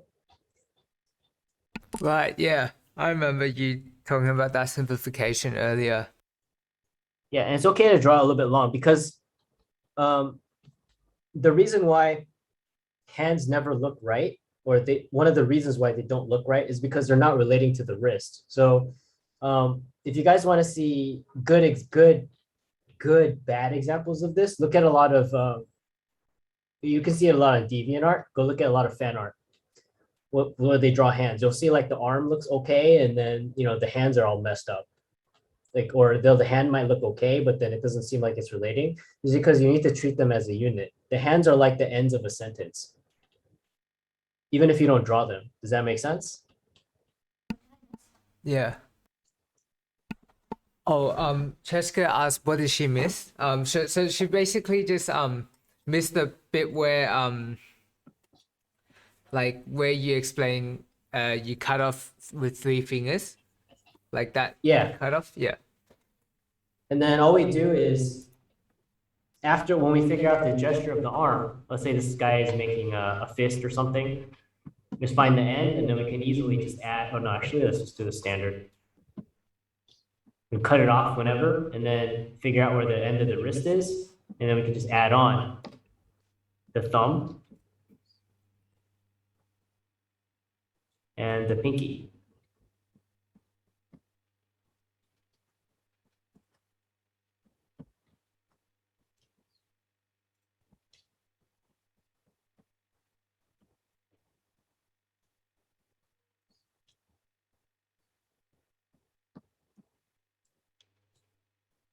Does that make sense? Yep. Loud and clear. And it's also important to kind of figure out what the hands are doing, because then we can, if you're drawing arms out of your head, is because we need to make sure the muscles follow. You can think of the hand like your head. Whatever the hand does, the muscles will start to follow it. So one of the things that I used to struggle a lot with is, especially because I was looking at a lot of like Capcom artwork where they accentuate the muscles and some of the arms. Now I know they're actually broken. Is what's it called? Your arm, like I said, the hand dictates what your muscles do. So there's lots of drawings that that we're at see, naturally we have a motion called supination. It means when your palm is facing up, like you're holding a bowl of soup, right? And then we have pronation, which is like you're dribbling a basketball. So you can think of it as pro basketball. And even if you, depending on your hands being pronated or supinated, your bicep will change, or the direction of your bicep will change. Does that make sense? Yep. So like I said, if you draw your arms, you need to make sure that we just draw the gesture of the hands. So at least we know like which way the muscles are going. The main ideas that we use to draw hands is, I think we talked about this when we went over different ideas of form. Like which one, do you guys remember which one it is? I don't remember. Does anyone in the class remember? If you know how to, if you understand this idea, you know how to draw stomachs, knees, leg connections, fingers.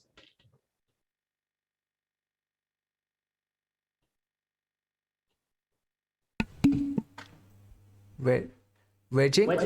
Wedging is one of them. Some of parts will be wedging. Interlocks. Yeah, if you know interlocks, you know how to draw arms, basically. So those are the main ideas, and these are the muscles that I think it helps to know them. So I'm gonna go ahead and start showing you guys some of the muscles here, and then I'll simplify them even more so that it's like, especially like with the forearms, there's not a lot of muscles, but there's a really easy way to simplify it. So Sick. first, let's draw you get the gesture of the arms, which is that. Just make sure that when you draw the gesture of your arms or any limb, that it just starts to taper as it goes down. We don't, unless it's like a stylized thing, we don't want our arms and legs to be parallel. Like I said, unless you're stylizing like that on purpose. And our arm has a natural curve.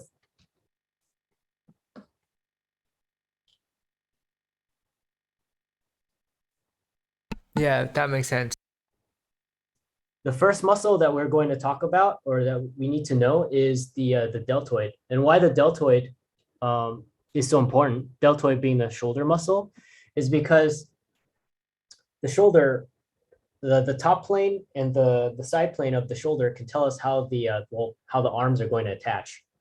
And one of the landmarks that you're going to look for, and it's on everybody, like I rarely don't see this, is we have this muscle here called the pectoralis major, which is your chest muscle.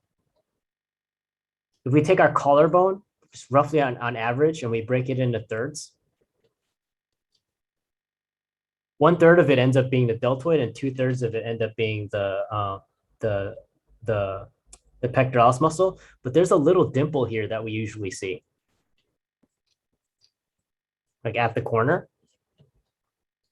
Yeah, I think I know what you mean. So we can just look at it on someone real quick. Even on this guy, you see this little highlight right here? Yeah, I see it.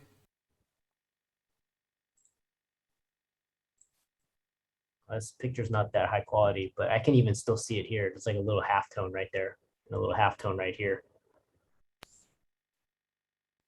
You see on somebody else. Be nice to see on her. Oh, here's Jeff Cavalier. Oh You can yeah. see you can see the a light right there, little dimple right here. See that Yeah. little dimple? It's a good landmark because I told you the figure, I may have told you before, the figure has these little hollows.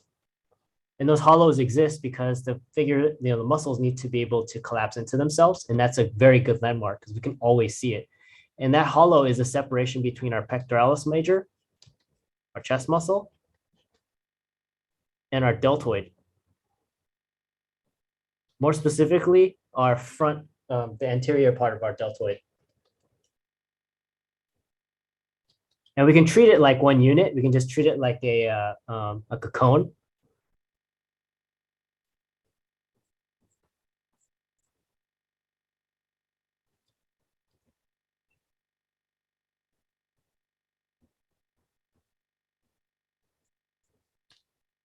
Just sits right in there.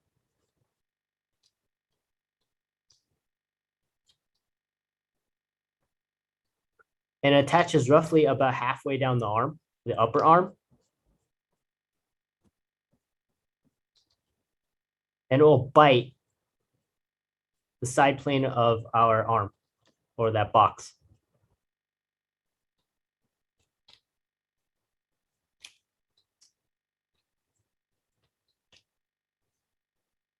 Yeah, I see it.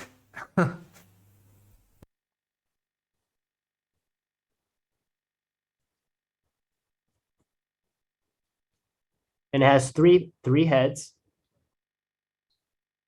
The front head is for lifting your arm forward.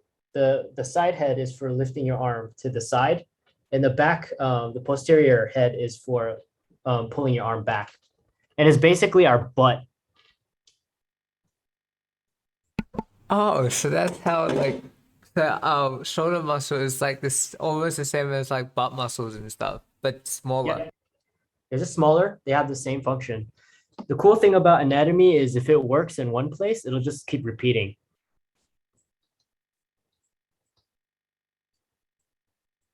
So this front portion right here, it represents, there's a muscle on your lower leg, well, I mean, on your upper hip, it's called the tensor fasciae lata muscle.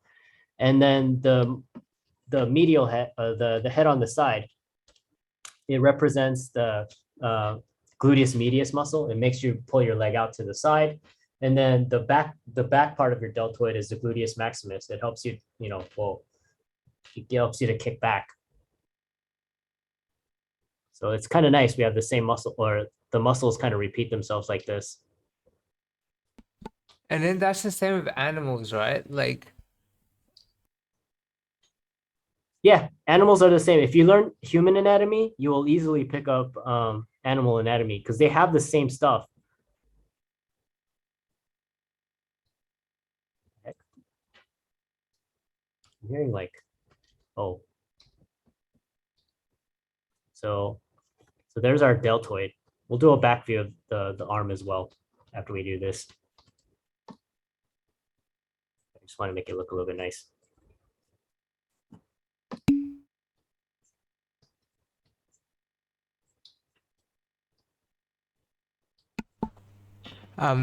Emily Ferry said, like a Satoshi Kawasaki's Human Animals. I don't know who that is. Does he draw? I have never seen him before. Hang on, let me have a look.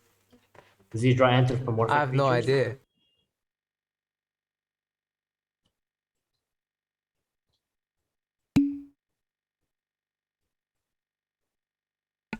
Oh, she says, oh gosh, he draws humans and animal anatomy.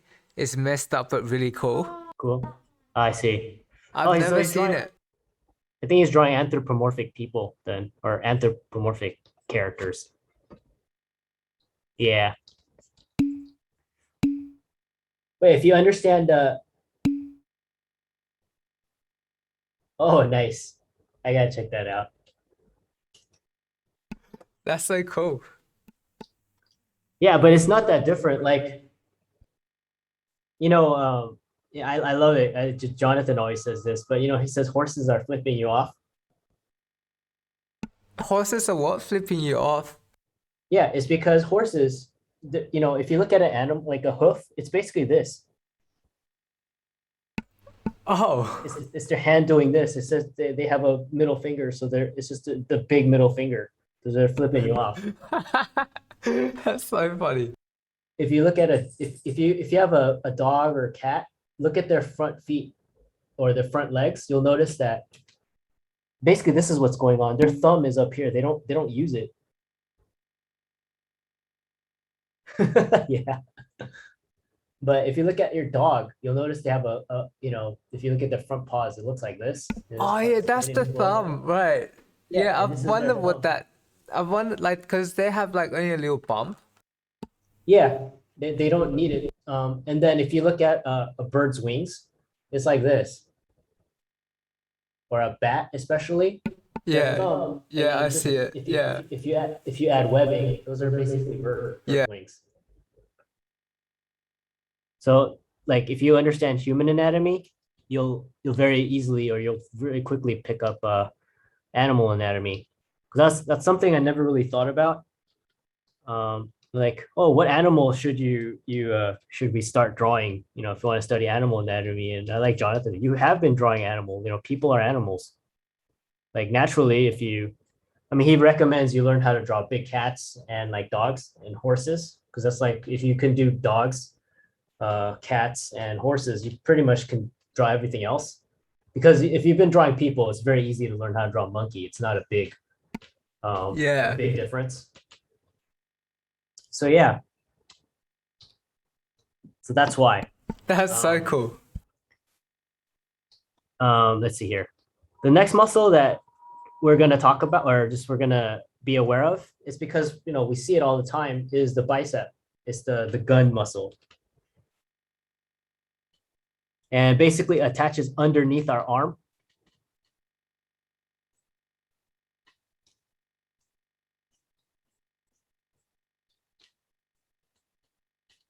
You can just think of it like it's an oval shape, slightly offset.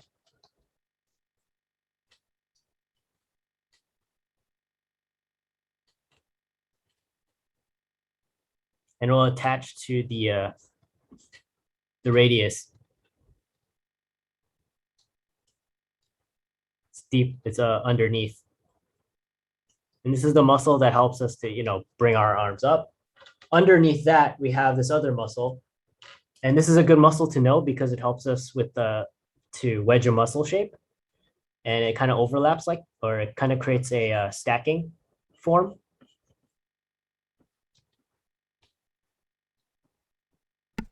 Right, yeah, that makes sense. It's called the brachialis. It's underneath.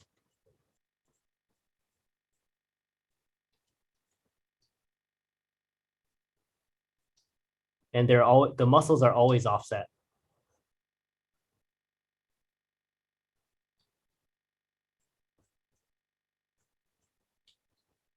And it's called bicep because it has two heads.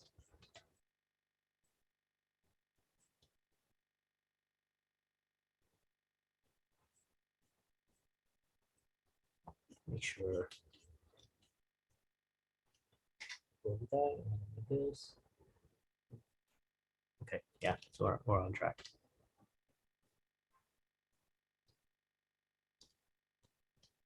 So we have our bicep. Bicep gets overlapped by our pectoralis muscle, our chest muscles. We'll talk about the torso next week.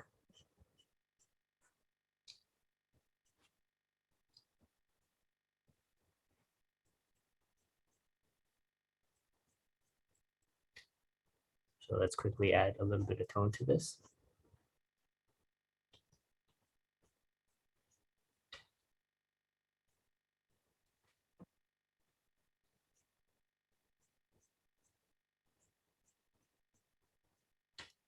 We have our brachialis muscle underneath, help stabilize.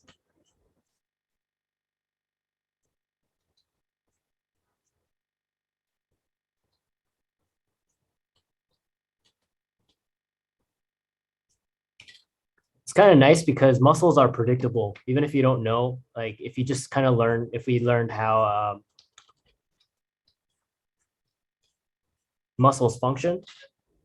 So obviously, if we have something that brings our arms up, what do we need on the other side? We need a muscle which is like um relax or something. No, if something pulls up, helps us curl, we need something to pull here, pull it down. Does that make sense? Is that what you It's mean? like, Like a counter force? yeah, can muscles work in pairs? For example, our chest muscle helps us to close in like this, right? Now we can't just stay closed in. We need another muscle to help us open up. So we have our back muscle called the lat. It helps us open our arms. So they always work in pairs. Yes. So they always come in pairs. So it's kind of nice to know. We have a stomach muscle that helps us crunch. We need muscles in the back to help us straighten out. If you have a muscle that makes your arm rotate this way, you need another muscle that helps it rotate the other way back. Nice, yeah. Pretty much. I'm pretty sure the Magic School Bus did a good job.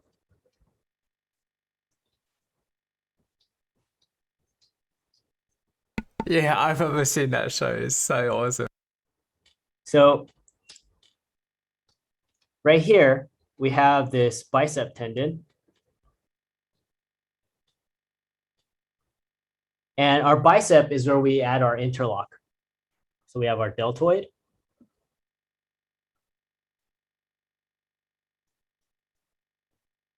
And then we'll have our bicep, which kind of cuts in. And this will help us to create our first interlock, or not our first interlock.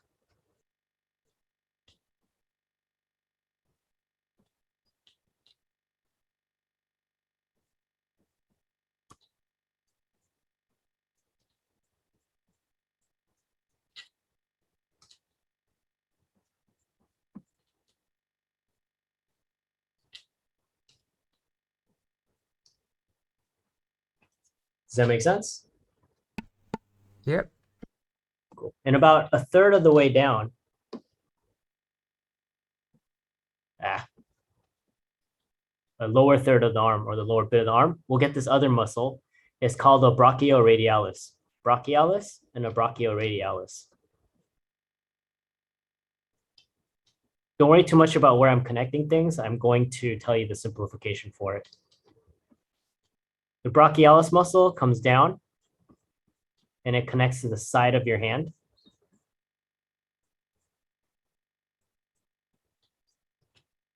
This is part of your forearm muscles.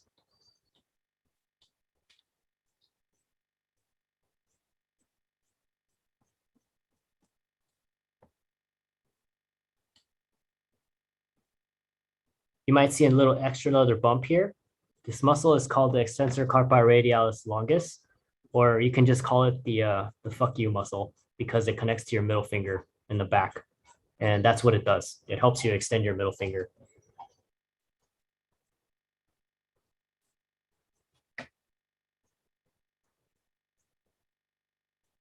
Hope you won't forget that muscle name. Yeah, I'll remember it because it's the middle finger. It just goes to the middle finger. They all go to the back.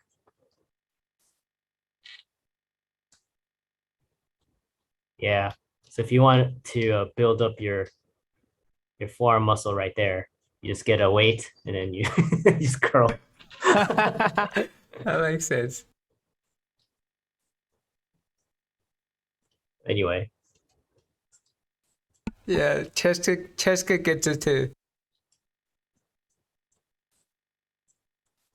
So that's pretty much all the muscles you'll see when the arm is supinated like this on the outside. On the inside, however, so we have this muscle here. We usually end up getting a little bump here on the inside. It's called your medial epicondyle. And if you guys, this is a good landmark. If you look at my elbow right here, you see this little bump. Wait. Hang on 1 second. Let me switch it to the video first. Yeah.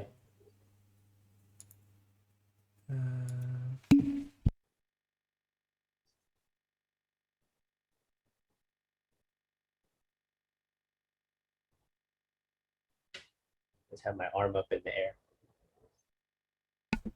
Yeah, there we go. Yeah, so this is your medial epicondyle right here. You guys can feel it on your arm. There's a little bump right here on the inside. Yeah, I feel it. That's your medial epicondyle. And usually, let me grab this guy's arm here. You guys can see this bone here. It's this thing that's sticking out right here. Oh, sick.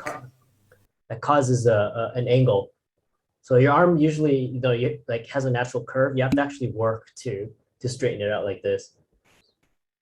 Yeah. If you get hit there, That makes sense. It feels really funny. Yeah, it's almost like a funny bone, but it's not the funny bone. Yeah.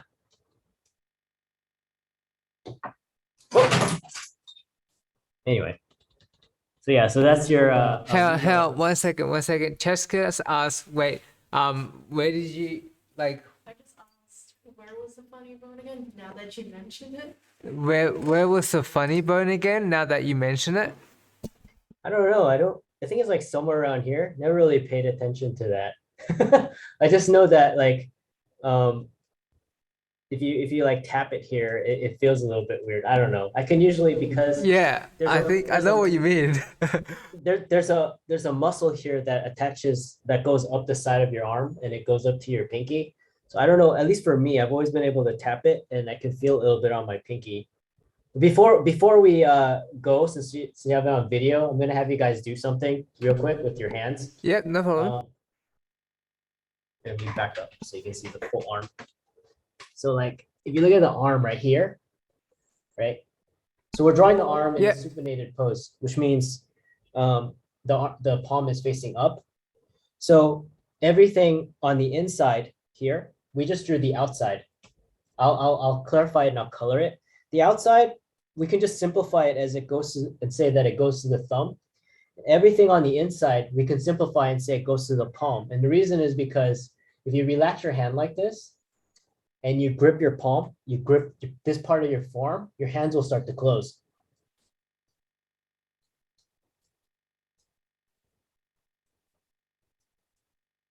Yeah, I feel it. Yeah. The reason is because the muscles here, most of them go to your palm. And what when Actually- when you squeeze it, Ashley is said yeah, Ashley says that's freaky. it is freaky, but it's also interesting. Yeah, no, Because- it is pretty interesting. No, I can feel it as well. Yeah.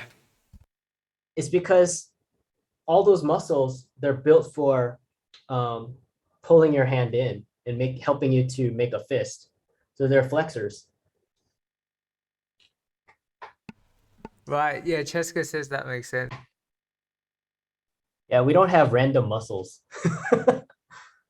So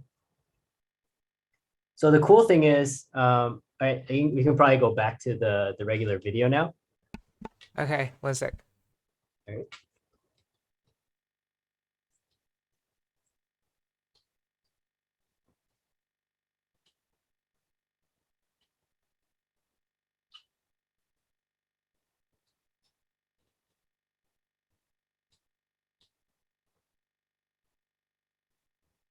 Yep, done it. All right, cool.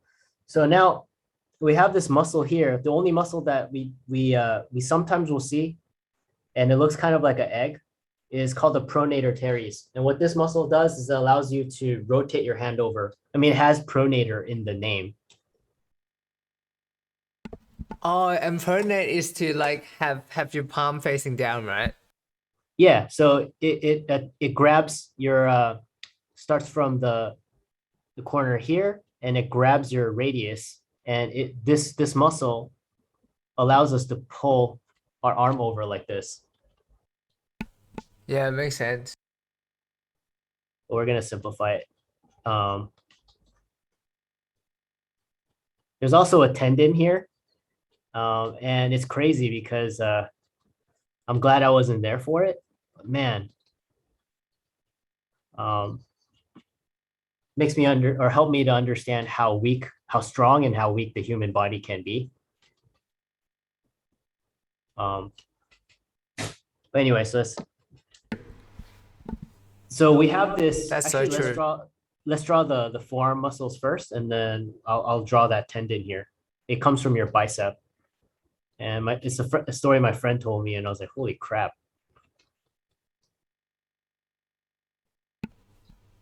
Yeah, looking forward to it. You know, but it helped me to remember that there's a tendon there. So the stuff we were pulling, it's called the flexor muscles, and one of them is called the FD flexor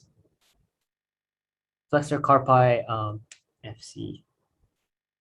It's good. You have a muscle here that goes to your index finger. Basically, we can just treat it like a big egg. These are two muscles that we're simplifying. One goes to your index finger, and one will go to the palm of your hand. Yeah, it makes sense. And they all start at your medial epicondyle, that bone.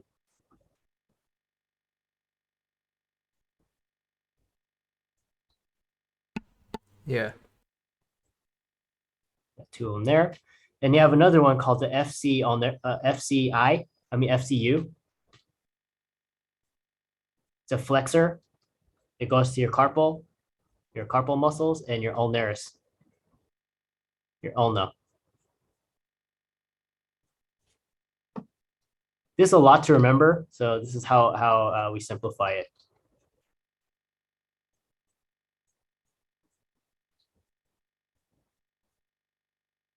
The one next to this muscle is called the palmaris longus. It's the long that goes to your palm and it's long.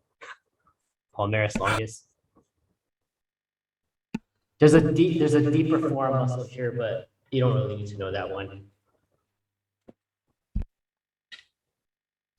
Because we don't usually see it enough to actually have to, like, it doesn't, like, nobody cares if we don't draw it. At that point, it's just bragging rights, and usually it's just little textures and stuff you can see underneath. But anyway, throughout the body, we have this kind of tape, kind of holds everything together. And we have this one that comes from your bicep and it attaches to the side like this.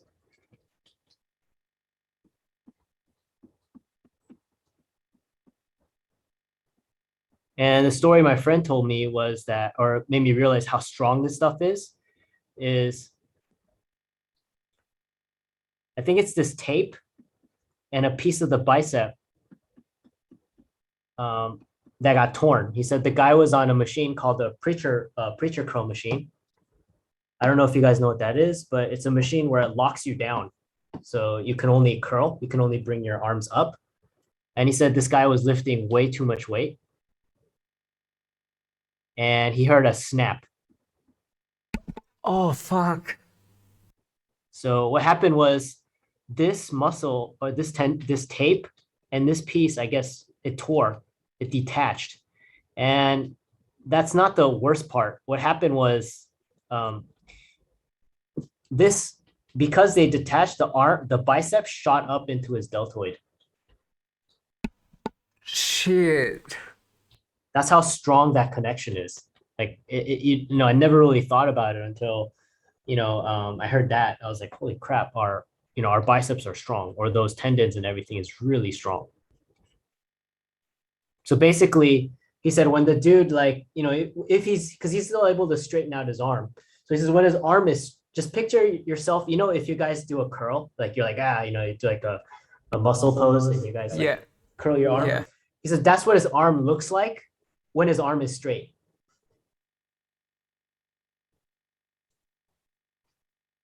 Because this connection's gone. So of course it's going to be so of course it's going to be painful. And so what they had to do is they had to take, of course he has to go to the hospital. There's no other option right now for that. And what they do is they take your bicep and they drag it all the way back down and they reattach it. That would take so much force to do that. Yeah. And more recently, in strength news, there's a strongman. His name is Eddie Hall. And they filmed him detaching his bicep. Again, this is like his second or third time.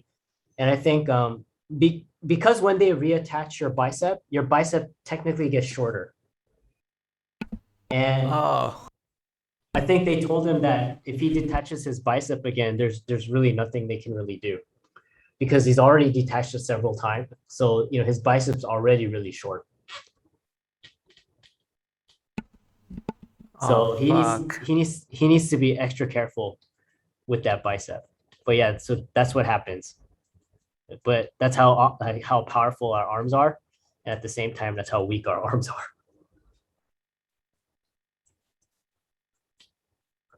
And one last muscle here that we might see, depends on how built the person is, because it's usually covered by flesh.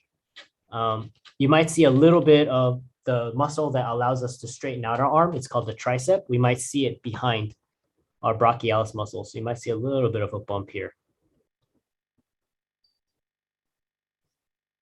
And we'll see it on the inside as well at the top. But usually this part is covered by the side of our body and our lats.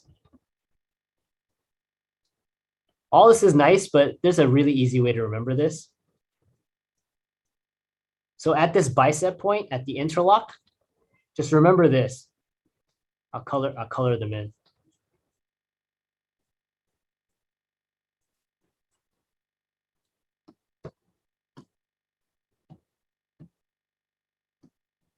We draw the hands too. The blue color,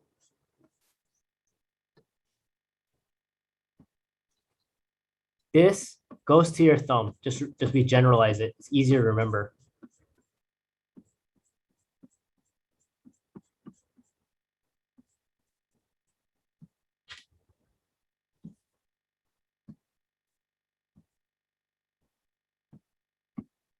The kind of pinkish purple, this goes to your palm. That's easy way to kind of remember it. So if you guys separate from the bicep, and as long as the whatever strands you draw go in the appropriate direction, it's believable. The average person does not know what's in the forearm.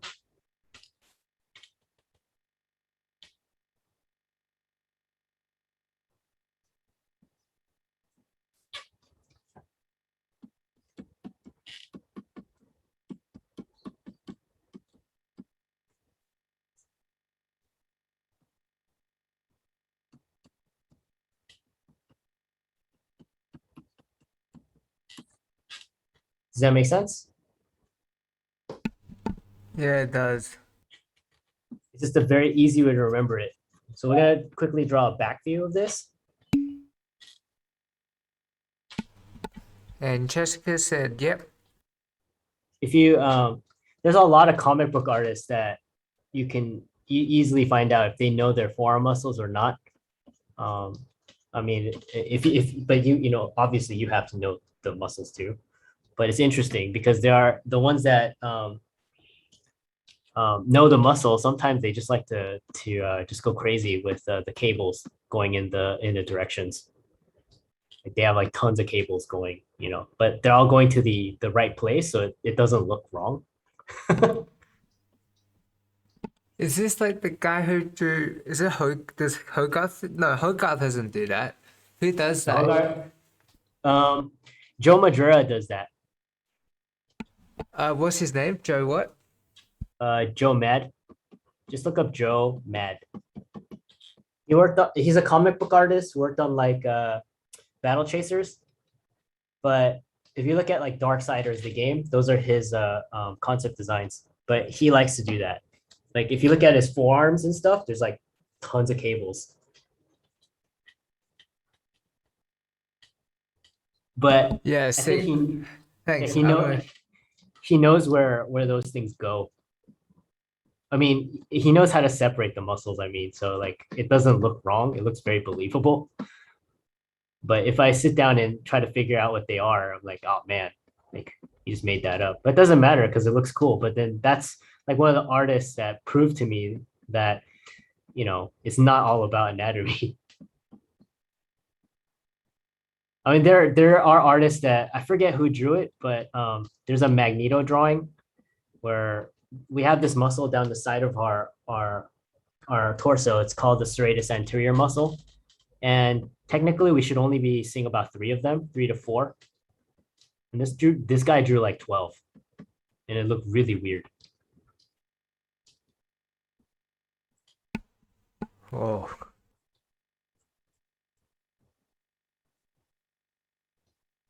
Anyway, so there's our hand. Let's draw the back view. We have tape here as well on our wrist.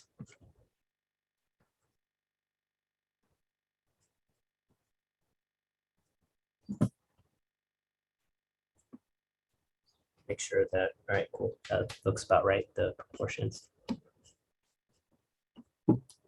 All right, so let's draw a back view. What's cool about this is I can just grab this image here. Duplicate it.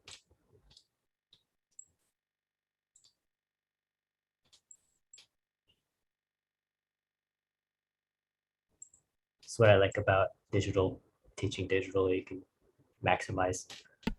Yeah, that's so true. So much more flexibility. Yeah, because before this, I have to plan it out before class, like where I'm gonna draw everything. Yeah, that's why you guys are so good at like I've seen like apparently wasn't you that says Mark Westerman was the guy who like just looked at something and it's like, yeah, it'll fit. Like Yeah, he just draws like this. yeah, like he already knows like what everything is in yeah, he's so accurate in that. Yeah, but yeah, man, like it's so nice teaching digitally because if you don't like you need to draw something here, you can just draw it and then move it.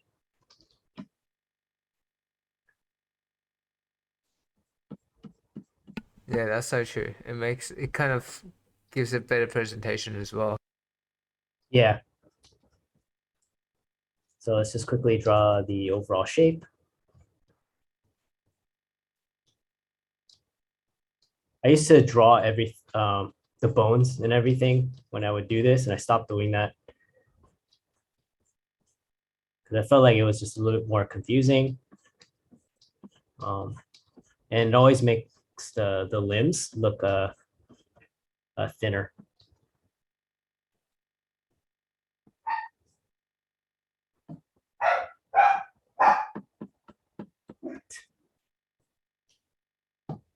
Lower the opacity a little bit more. Okay. Start adding the muscles. So in the back, we have the deltoid.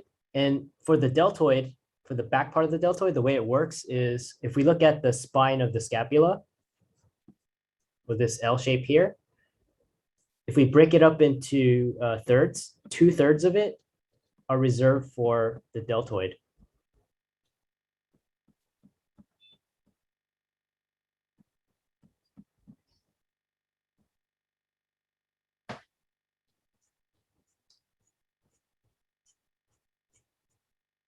There's the back portion of the deltoid.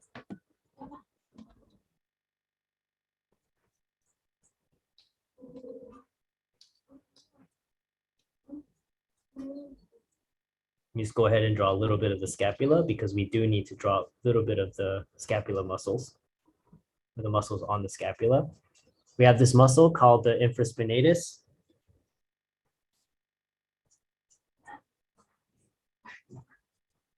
It helps stabilize our shoulders. And there's two muscles here. I just grouped them. The teres minor and the infraspinatus, just group them together.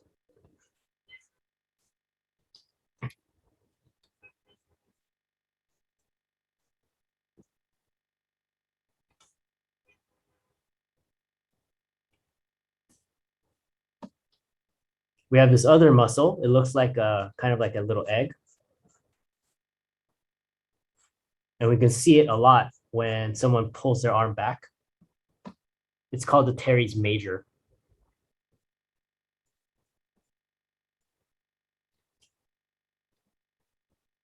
And it rolls underneath.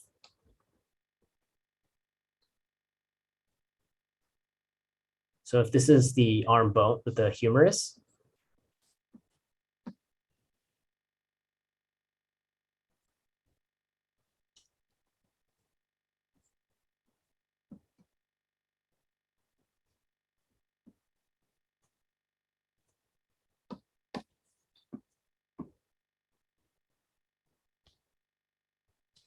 the infraspinatus muscle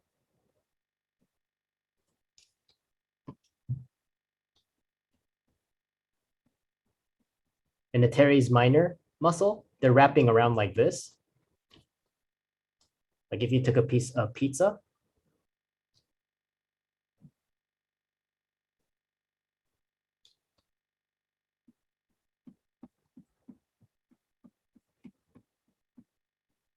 it hooks around. Does that make sense? Yeah. And the teres minor, the teres major, it goes underneath. I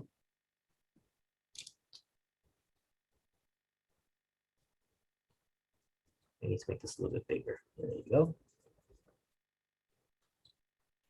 It's going underneath this way.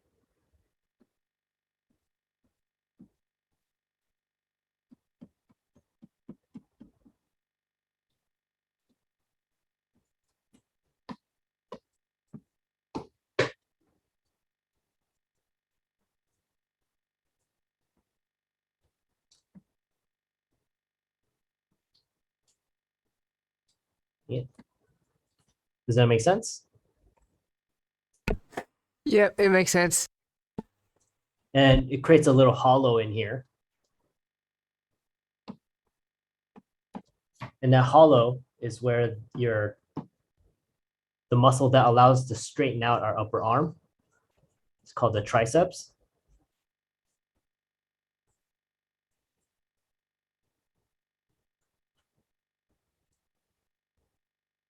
Comes out from there.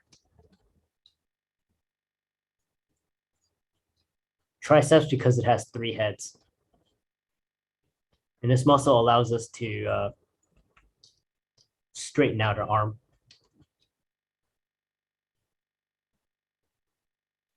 There's kind of a horseshoe shape. Medial epicondyle. This is our ulna. Or this the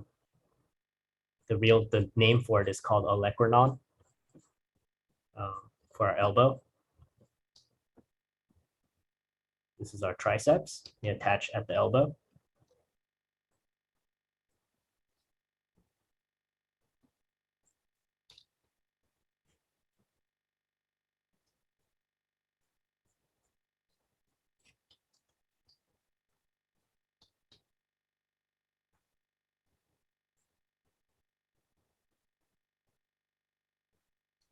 And just remember when you guys are interlocking, right?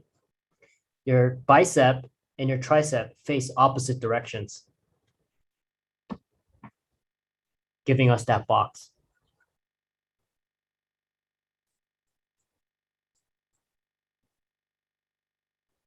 Does that make sense?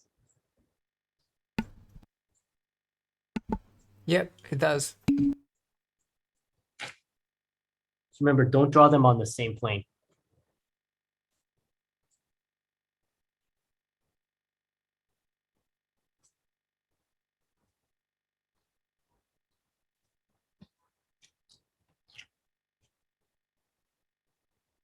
So deltoid.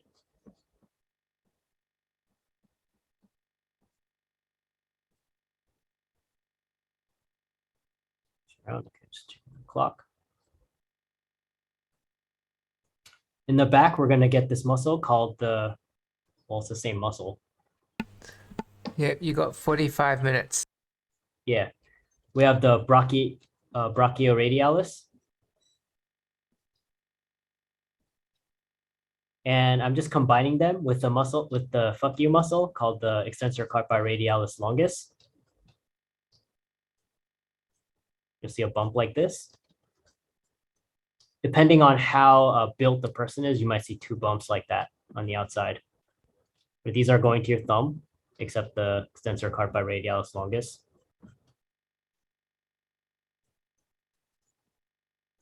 And then there's this little shape here that's just kind of, you'll see it a lot when people lock out their elbows or, if they bend their arms. And it's this kind of S-curve shape or an M. And what this is separating this extensor carpi radialis longus, the fuck you muscle, and the extensor carpi radialis brevis. This one goes to your index finger.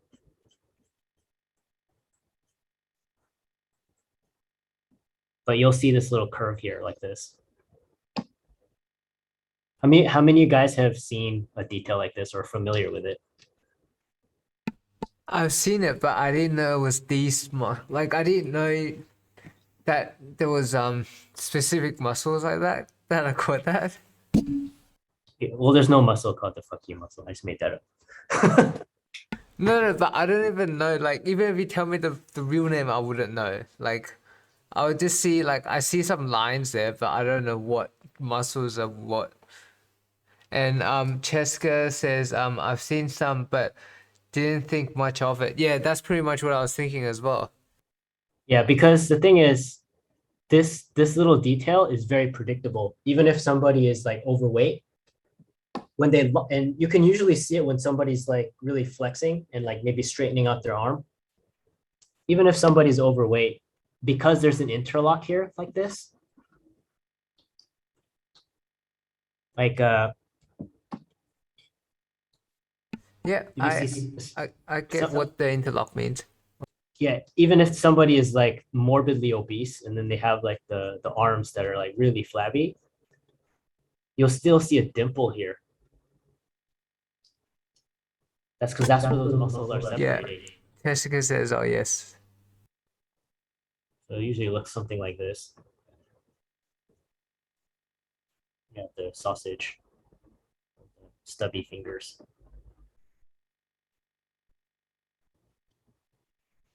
I mean, it's interesting.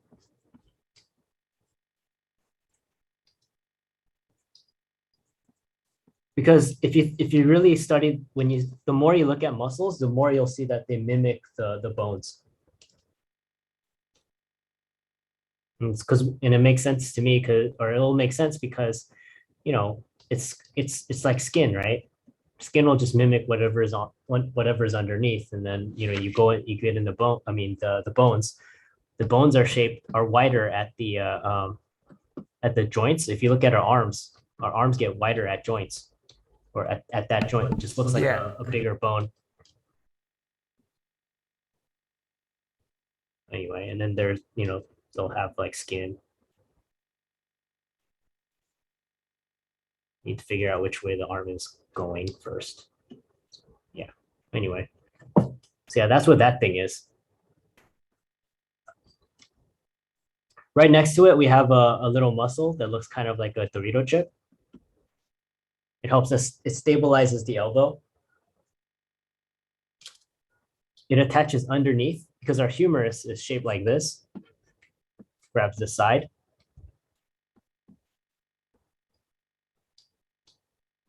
Creates a long triangle.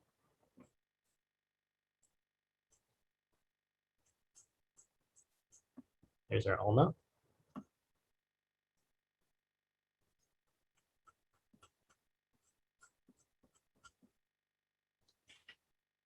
Don't worry too much about all of this. I'll give you the simplification as well in the back. You see this kind of shape that I'm drawing here, kind of S shape. What I'm drawing is the elbow and this muscle called the anconeus combined.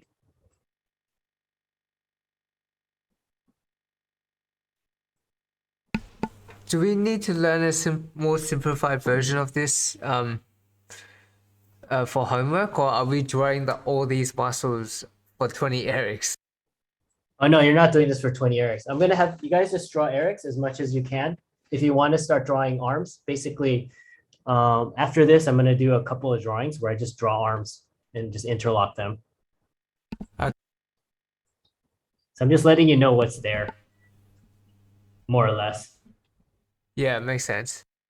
You have this muscle here that goes to palm muscle, the flexor carpi ulnaris.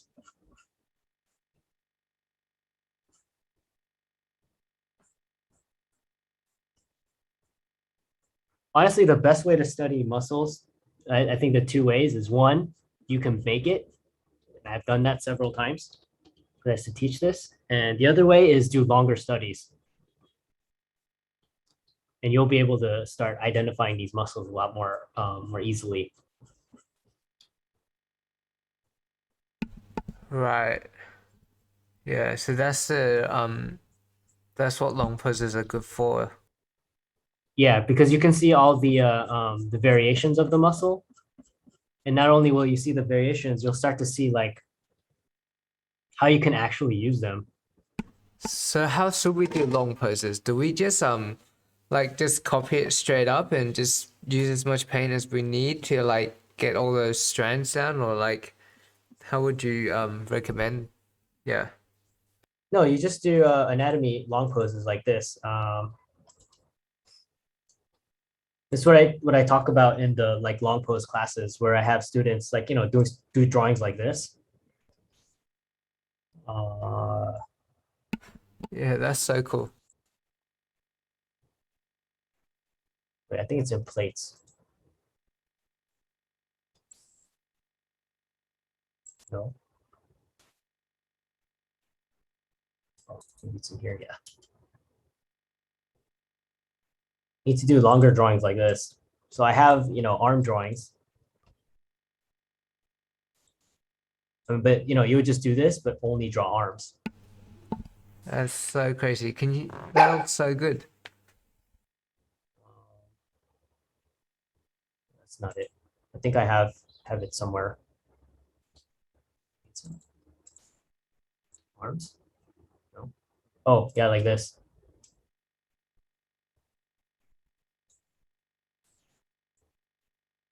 They do longer arm studies. Oh, sick. That looks awesome. It's the only way. I feel like here's one done in ballpoint pen. So it's the best way to learn, like, because there's lots of artists who do écorché, and then like making the model, and then when you ask them to draw it, they don't know how to render it. They can draw all the muscles very easy, but when it's like understanding edges and how to render, that's another skill. So learning to identify Yeah. the muscle is one part. The other part is how do I draw this? Because you know I can't just do this on a drawing, right?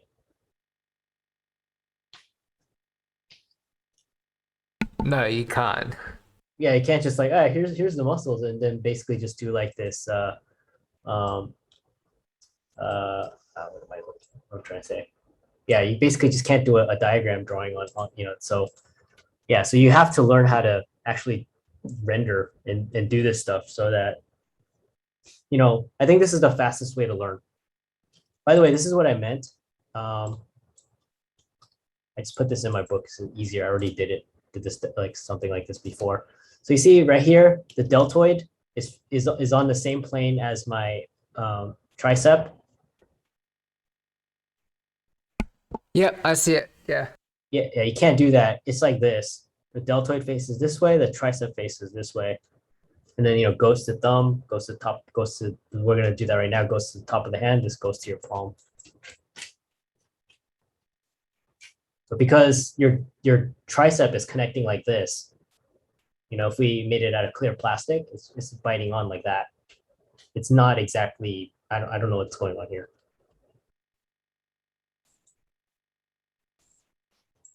But anyway, so we have the That makes sense though. Anconius. And in between the Anconius, there's going to be some space.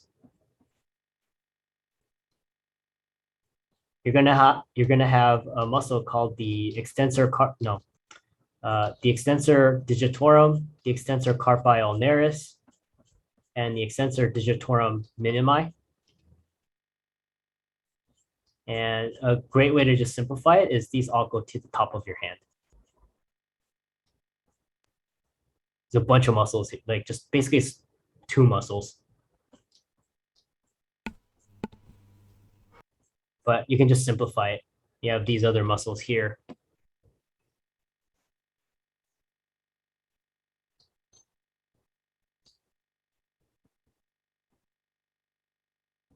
But we don't need to go too deep into that right now, or we don't really need to do that. Yeah, I know what you mean. Yeah. It just goes to the top of your hand. So I'll color this in real quick. And I'll draw some arms, or just simplified arms. Cool, we have like 30 minutes.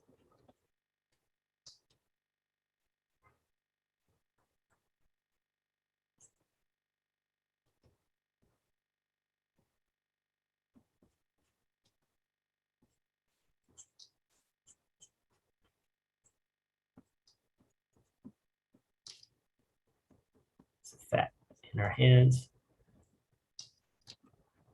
Our thumb.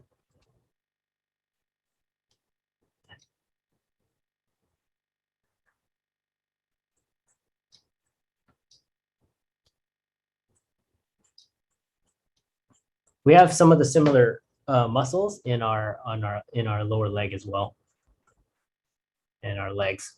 When we focus on legs, we'll go back to this again. Is this calves? Yeah, our calves are similar. Our calf is kind of interesting because it also has this at the bottom. Right. I mean, it's the same breakdown. The only thing our lower leg, one of the main things that it doesn't have the ability to do is pronate and supinate. So here's the muscles that goes to thumb.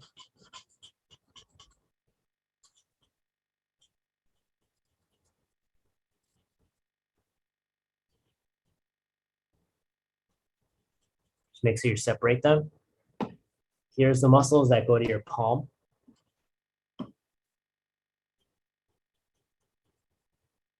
And then this middle portion here goes to the top of your hand, top of hand.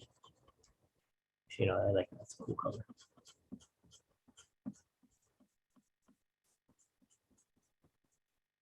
So these are your extensors. These muscles are there because, just like, when we're squeezing our hand and then squeezing our forearm and it closed our hand, these muscles help us to extend our fingers out again.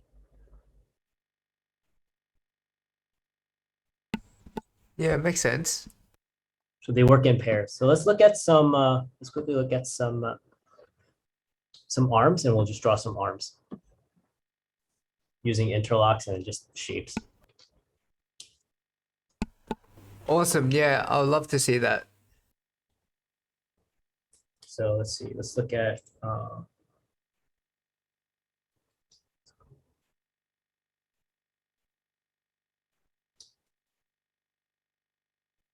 here, models. Let's draw Barry's arm.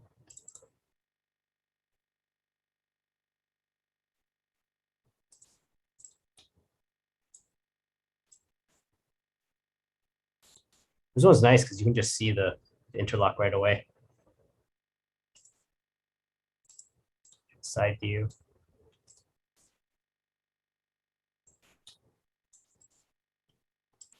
So let's see, group this.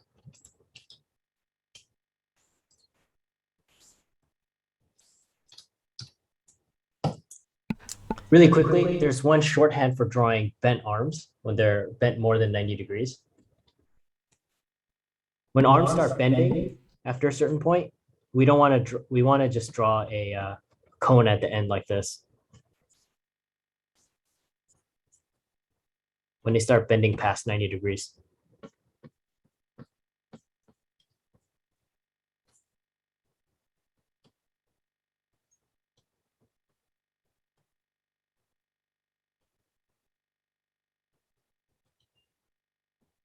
One, two, three.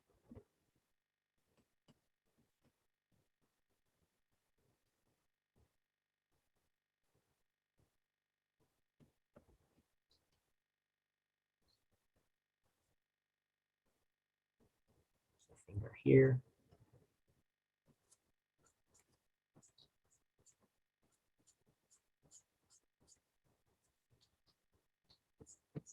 Does that make sense? Sort of. I think I have to copy it for me to learn it, for it to make sense. Like I can see it, as in like, yeah, I can see like, yeah, it does make sense. Yeah. Yeah. The reason why we need to do that when we draw the elbow is because if you look at our humerus, it's our upper arm bone.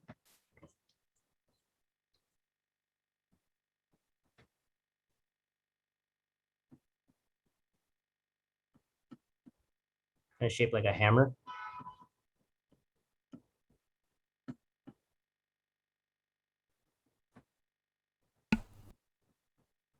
When the elbow bends, You mean that triangle shape? yeah, this triangle shape here.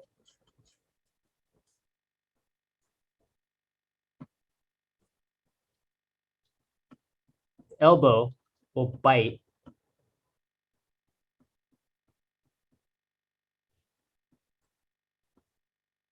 Oh, oops. Sorry, I drew it wrong. This angle needs to be a little bit lower.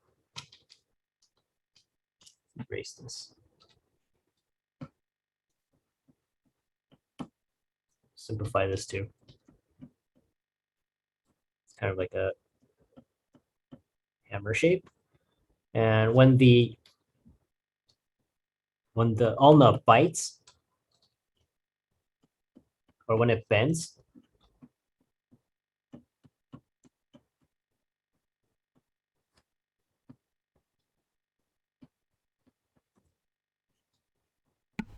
Hey Brian, yeah, I was wondering like what kind of personal pieces are you working on at the moment?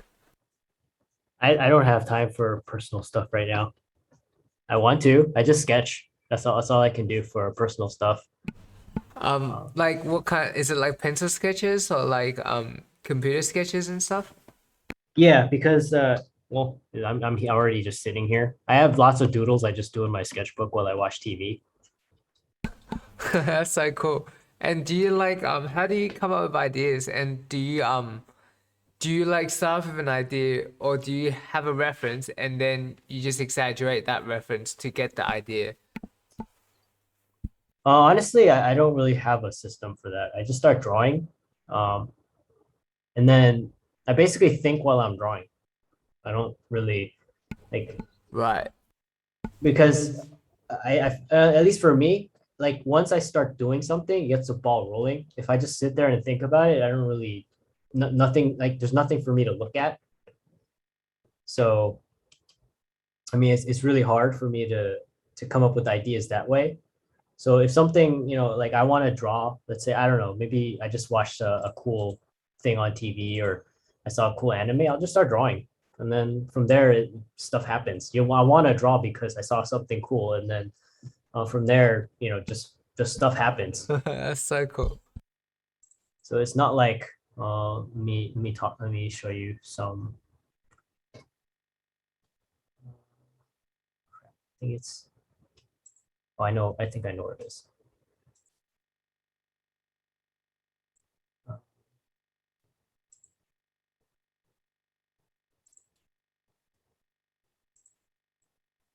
Because I draw random stuff when I critique the animation class because they don't really, right now they don't have really concrete assignments. Like they need to actually design something. So that's like, you need to look at something and then, come up with your own story. That's kind of how they do it.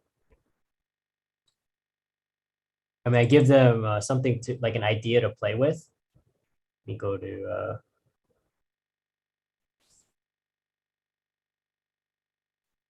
here.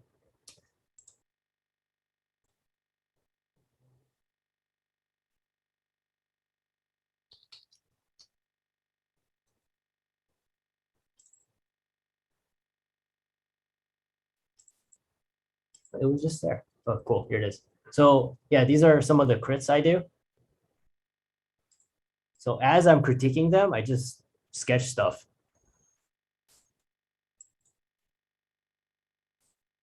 So I just start drawing a little baby. That's so cool. That's so cute. And then, telling them you need to push your gestures.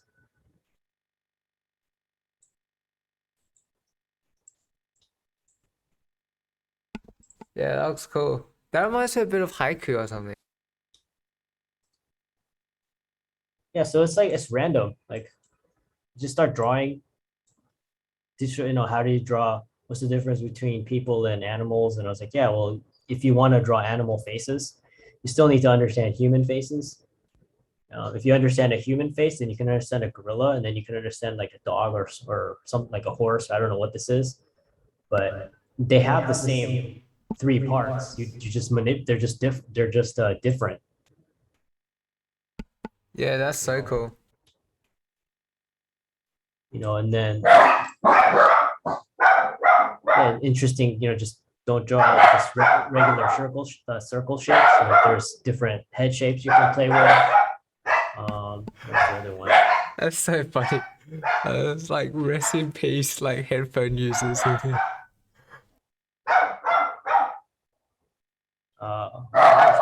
Hey, I don't know why they're barking. Yeah, don't worry. We use like we get it. Like no, as in like we could like yeah, it's all good. So like, the student was asking, how do you draw, older and younger people? Those people are crazy. Yeah, so I was letting him know if you understand skulls, and just basic human proportions, then you can just age somebody up. That's And so then how do cool. you, like it's just Yeah.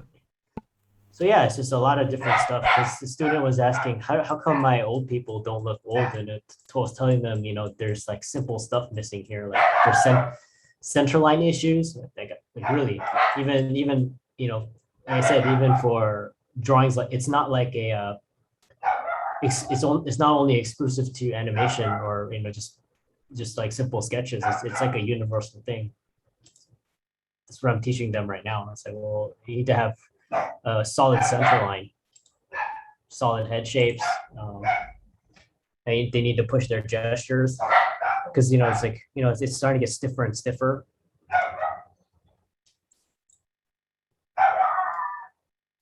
Yeah, so I'm just teaching them how to more have fun because like when you guys sketch, that's really important just to kind of have fun and throw ideas out there. Does that make Yeah, sense? it does. It makes me think I need a sketch mode because I always think about like the character too much. Then like I think like I should just loosen up sometimes and just like sketch random stuff, kind of like thinking in sketches and stuff. Because I'm always feel like whenever I do something, it's like I'm designing a character. So I do like this thing, but like I don't, yeah, sketch the characters like just random stuff as much and think in sketch.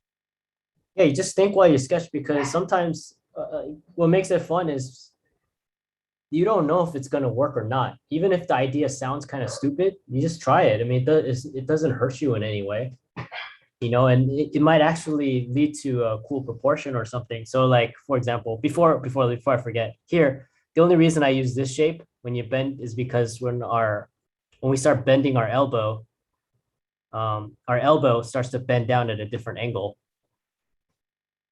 Not a different angle. It's not a 90-degree angle. It kind of starts bending down this way. So if we use this kind of triangle shape at the end, it's very easy to just manipulate it, just change, there's our medial epicondyle, and then we can just angle it down. Does that make sense? Yeah. But yeah, so like going back to this, if you guys are sketching, let's say when I draw a character, I always just draw front view first because it's just personal. I like to do that. I know there's people who draw like in poses and stuff like that. It's just for me, it's just I can draw a lot of front views very fast. And I always think that if you can get something to look interesting in a simple front view, then I'm off to a good start. And second, if I can start already adding character to a front view, because not everybody stands up straight. So I really like paying attention to someone's neutral posture and their neutral, their face when they're just neutral. Some people look friendly, some people look mean. They're not doing anything. So let's say I'm designing like a big dude. So first, I don't know, right? So I'll just start with a head shape. So let's say I'm thinking about, let's say a big dude who's muscular.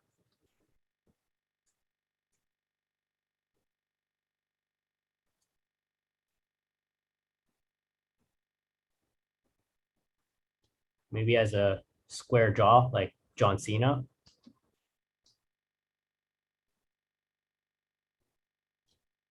Maybe even has, the hair shape similar. I don't know. Just kind of. Yeah, no, that's so cool. Yeah, I know John Cena. And then he's got the ears, smaller ears. His eye line is up here. Then, you know, if I'm thinking John Cena has like very thick neck.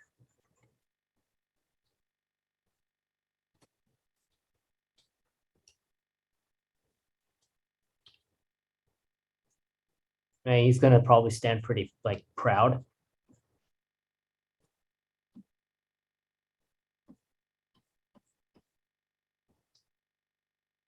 Really broad shoulders.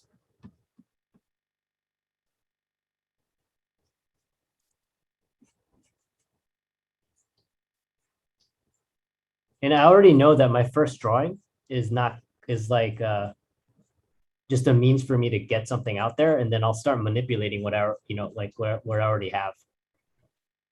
I might decide like I don't like this direction, or maybe it is a cool direction. So I'm stylizing. So all right. This is waist, very thin.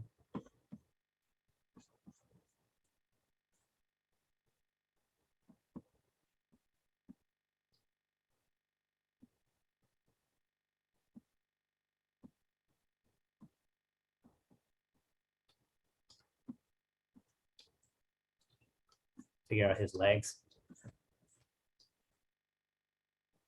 Maybe I want him to be more like a superhero. So he'll have like the, you know, the longer legs. Maybe I want him to be fast too. Yeah, he does need long legs. Hey.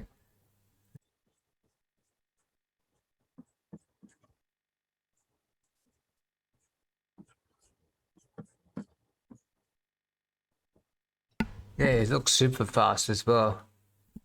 Yeah, so it's like I just starting off. Like I said, this is I don't know. I just start off like this. Yeah, that's what I do as well. I just switch so much stuff. So he's not going to have big feet since he's going to be fast.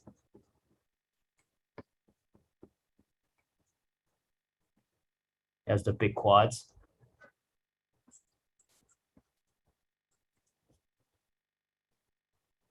Then I'll figure out his arms. Before I do that, I want to kind of at least indicate his rib cage shape. It doesn't take long to draw a front view like this.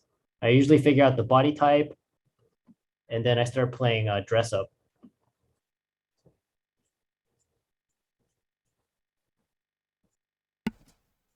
Oh yeah, that's what do you do the paper doubling, or how do you dress, like do you draw it first, or do you use block it in paint?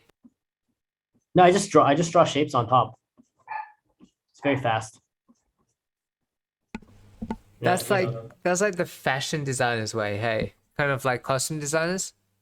yeah, it works because I don't know how to pose somebody. I don't want. I mean, not. I know how to pose somebody, but I don't want to spend time. Um, like I don't know what it looks like in a simple front view, right? And that's like the easiest view. How am I gonna? It just makes it really hard for me to draw in a 3/4 or a, you know, what if I put him in a really cool pose? It just makes it harder for me to figure all that stuff out. Does that make sense? So if I figure out a front view, I can easily put it in Yeah. any view I need. I can just do it. His hands.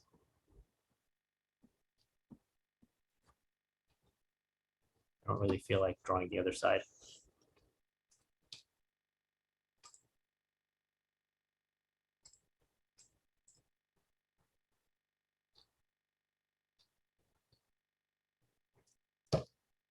So, you know, already quickly I have something to play with.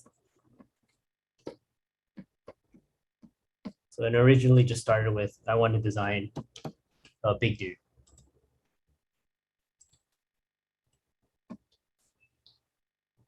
And maybe Okay, I'm after gonna looking give at it a this, shot now. yeah, and then maybe I look at this and I think, you know, um, yeah, you can play with shape. Yeah. But like I said, you're playing with the shape, Oh, for homework, keep it generic for right now. Make sure it reads.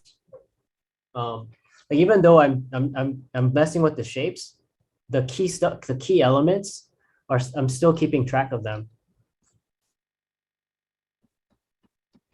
So I still So- want to make sure Yeah, hang on. So William, that's not this is everything not is for working so that homework. like This is not for homework, William.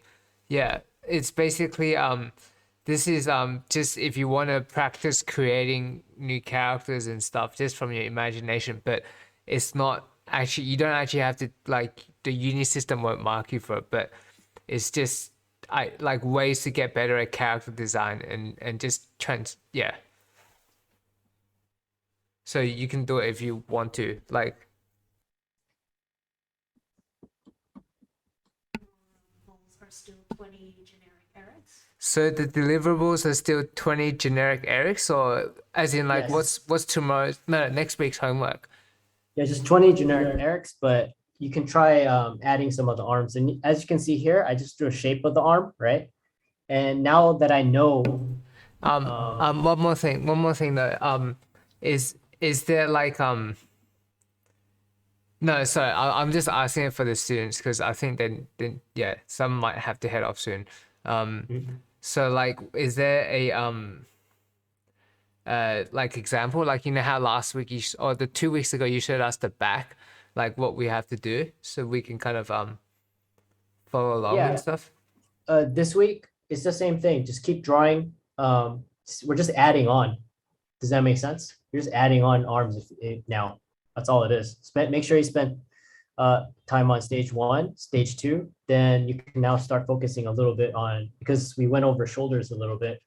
They can try attaching the arms. Does that And make then sense, next, everyone? Does that make sense? yeah, next week since we go over shoulders, we'll be able to attach everything a little bit more solid, I guess. That's the way because tomorrow, no, next week we go over torso, and because we're going over torsos, we go over the shoulder pads. Yeah, sweet. It looks like well Jessica said it's like it all makes sense and stuff. Yeah. So you can see here very Wait, quickly, you know, I hang have on. So George Clark is repeating so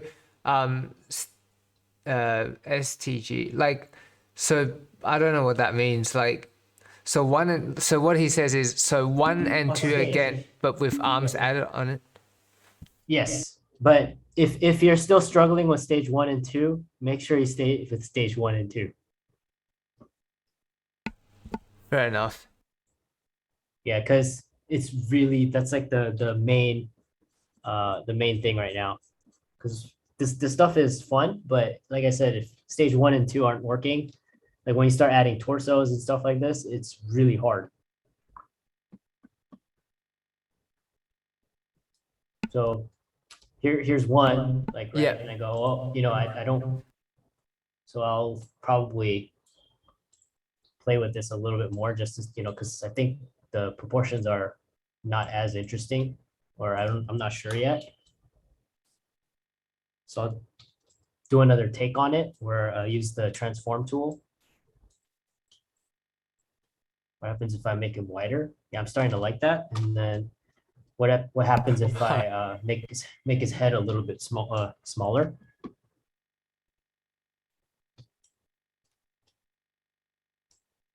Because if I figure this out here, then all I have to do is, you know,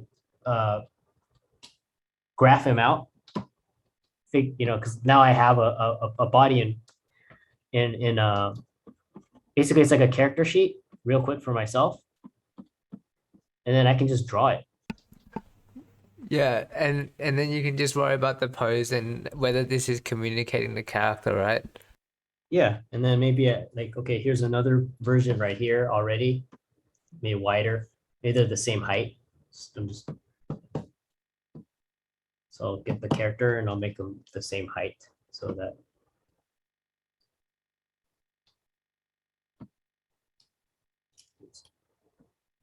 Okay, so they're about the same height now. Okay. And then I'll take this guy and I'm thinking, you know what? I want him to be like you know,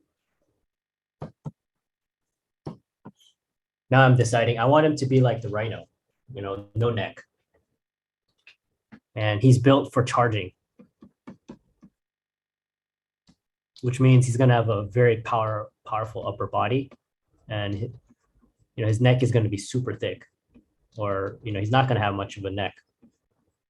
Because if you have a skinny neck and you start running forward, right, you're going to hurt your neck.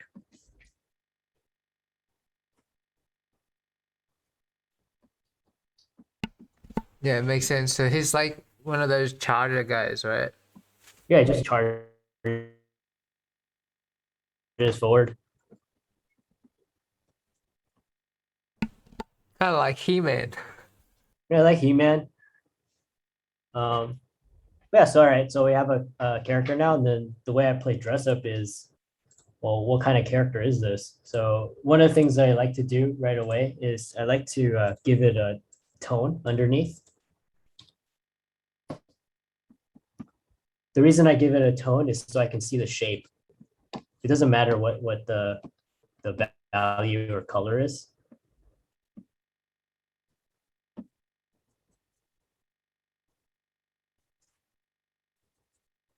I found out, I used to draw this with the shape first and then do a line drawing on top. I don't know. I just feel like I'm faster when I just draw it. Just fill it with a Right. tone. Yeah. I think I'm kind of like that as well. Or at least like I can design the shape a lot better when I draw it, as opposed to like pushing shapes, because I find it so like hard, but like I feel like it helps me understand the three-dimensional like aspect to it when I draw it. Hey. Yeah. I don't know. I guess I just when I add a tone, it helps me to judge just to see if I can get like it. Brian, we kind of lost you for a bit. Could you repeat the last bit again?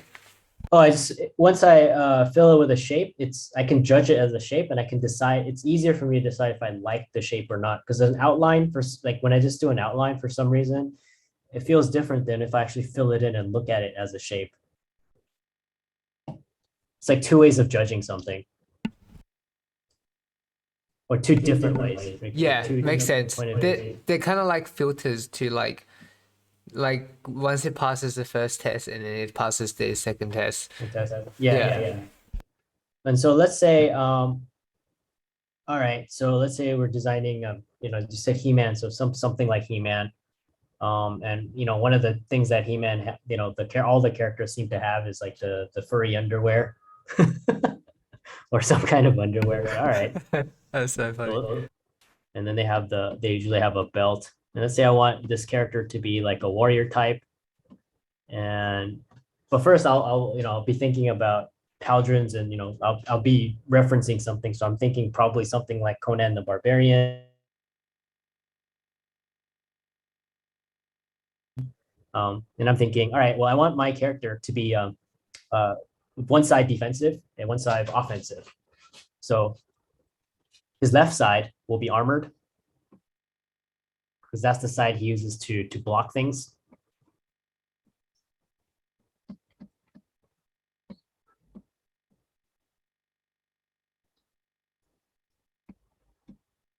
Like I say, even the armor, like in the beginning, I just need a shape there. Here's his Pauldron.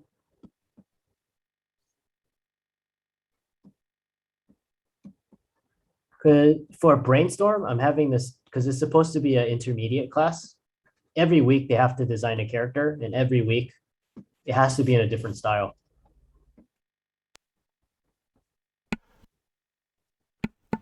Oh, that is so cool. I kind of want to do that. Because I'm trying to force them to break out of their, whatever comfort zone they're in, and also it will test your foundation skills. And then only the last week or the last 5 weeks they start doing the like designing something on their own, like more however they normally design. Oh, I want to learn that too. That's so cool.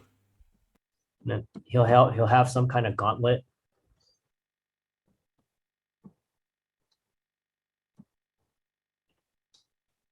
Maybe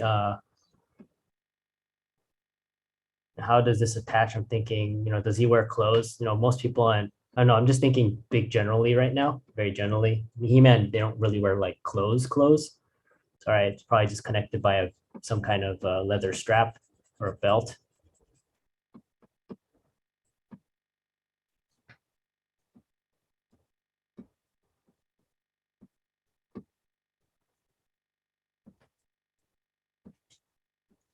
There's another piece here. Oh yeah, and Brian, just heads up, we've got 2 more minutes. All right. But yeah, like yeah, I'm So this happy is to sit in for a bit if you want to, but yeah, everyone like could go if they want or stay. yeah, I'll quickly finish in No, like maybe 5 minutes. That's all. I think I can do it. I'm just drawing. Like I said, it's just shapes, and then what's it called? I want him to be carrying a sword. shit, actually, this would be so useful for me though. And then here's his the standard He-Man underwear shape, whatever it's gonna be. I think it reminds me of like gladiators. Yeah, it does.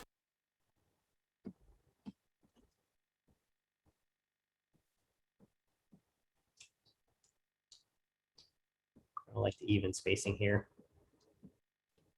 It's gonna be maybe he has, I can you already start thinking, does he have tattoos or anything? No, maybe. I don't know, maybe on the right side. We say he's from a tribe.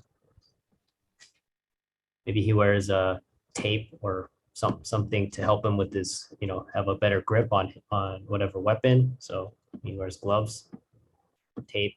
I don't know yet. So keeping things a little bit uneven. And maybe this is where we're talking more like gladiators. Maybe he wears sandals. He wears greaves.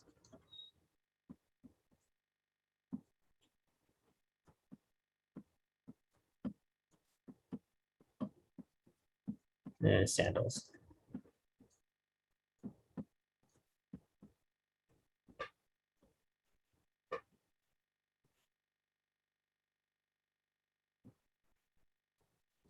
Maybe he doesn't wear any leg armor.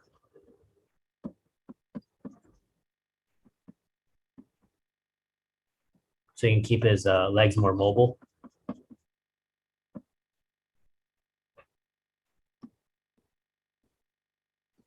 And then he carries maybe another strap.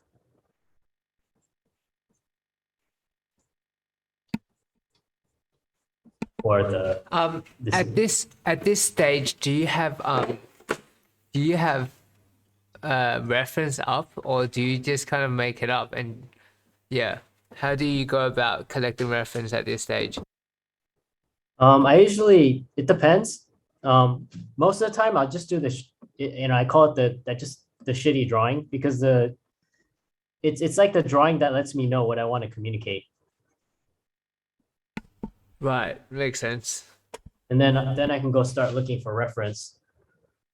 Yeah, so I mean, this is basically what I'll do. So it's like after this, maybe like, I like the body shape, I can always reuse it for something else. So, he could easily turn into um, like a military soldier or something. So you just add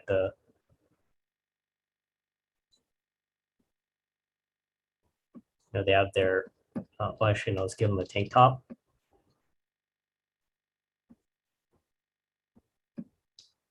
This part will be open. And if the clothes can make a better silhouette, like, let's say for the leg shapes or something, like the pants you designed makes a better shape than having these bumps, I'll just keep the pant shape then.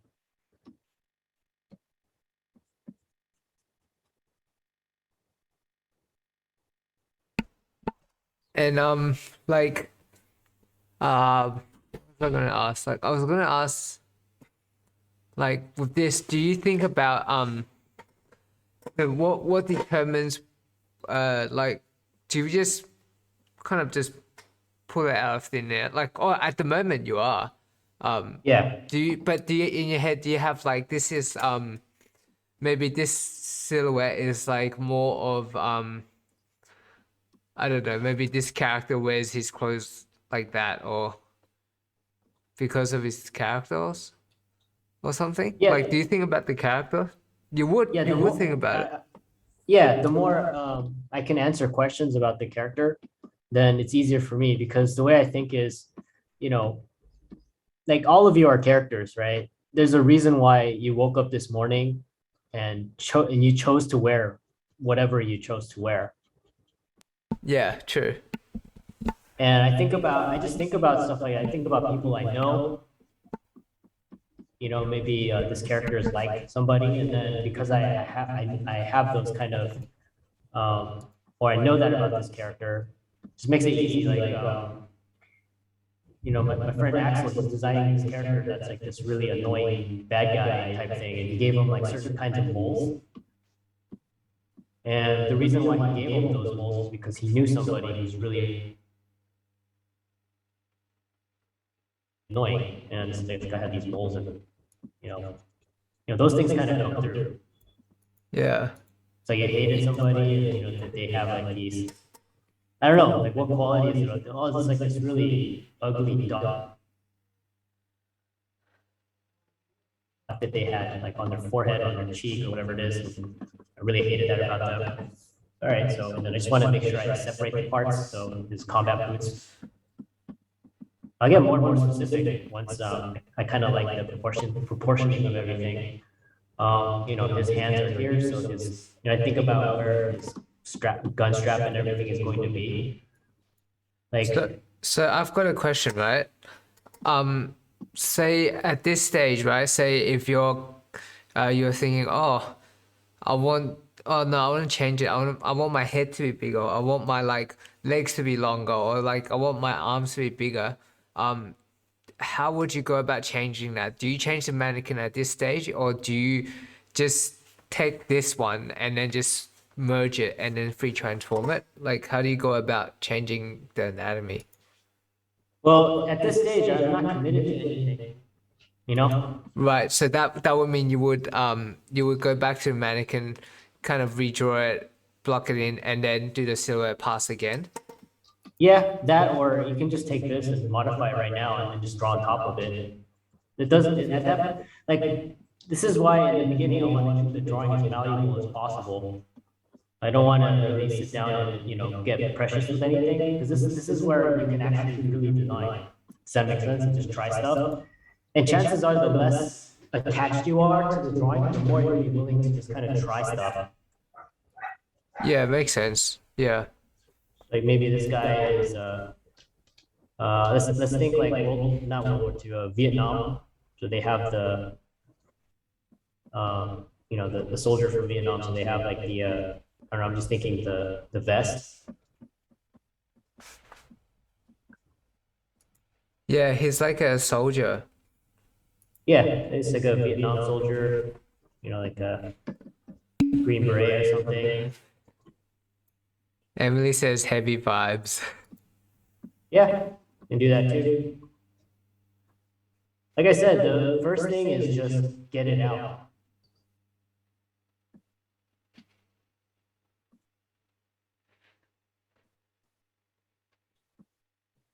Let me think. Maybe it doesn't. Maybe let's think. Wow. Soldiers now, like they're fighting in Afghanistan. So if that's the case, then let me think.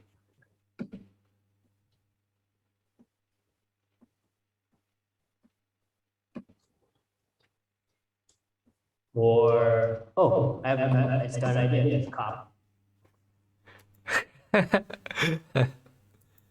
LAPD.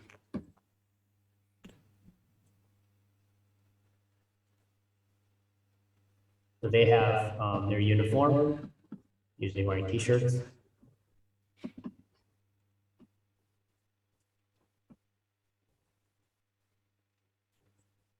have to get rid of the gun strap. I also think about where I put the gun and everything. I don't want to put a gun here. Because look how long his arms are, and then how's he gonna get a gun? Oh, A gun strap is usually placed where you can easily, you can easily grab it. So it's usually a little bit higher than your, like wherever your hands drop, there's a little bit higher, so you can just grab it and pull it out. You don't want your firearm to be, what's it called? above draw length or something. Yeah, above your draw length, or because you need to, when you need it, you're gonna need to pull it out really fast. So maybe I get rid of this. Oh, you merged it and everything. Then you started, yeah. I'm just changing it now because I'm thinking more like a LAPD, and he's a fit LAPD cop. So one of the things that I can do to accentuate that is,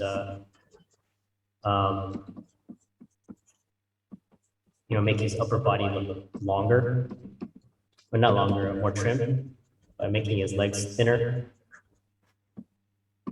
Then Yeah. I'll move these. So there's his uniform. He should come kind of shaped like this.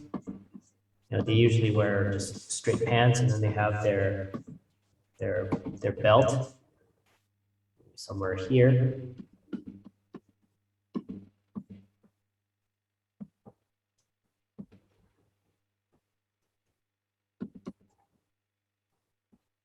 I'm just using just general shapes, and then they'll have like I don't know, they have like pepper spray, they have like their just stuff, and they have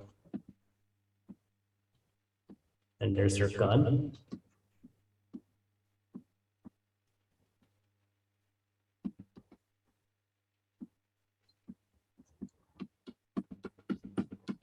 They have a regular belt that they wear.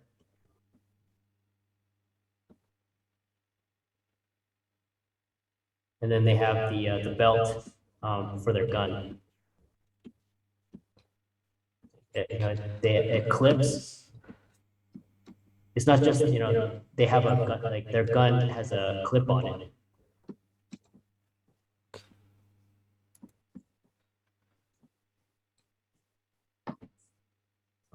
LAPD has, usually they have like a radio on their shoulder. And I forget where the wires go, but their wires are usually hanging down somewhere. And I've seen a lot of police officers. I'm just thinking he's the one that has the white, maybe undershirt. It's LAPD, so most of them don't wear hats. It's like something I see more with New York police officers.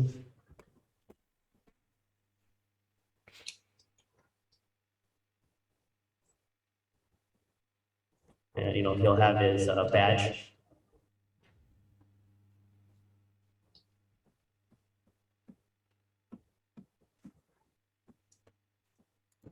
That's so cool how you just memorize all the detail like that.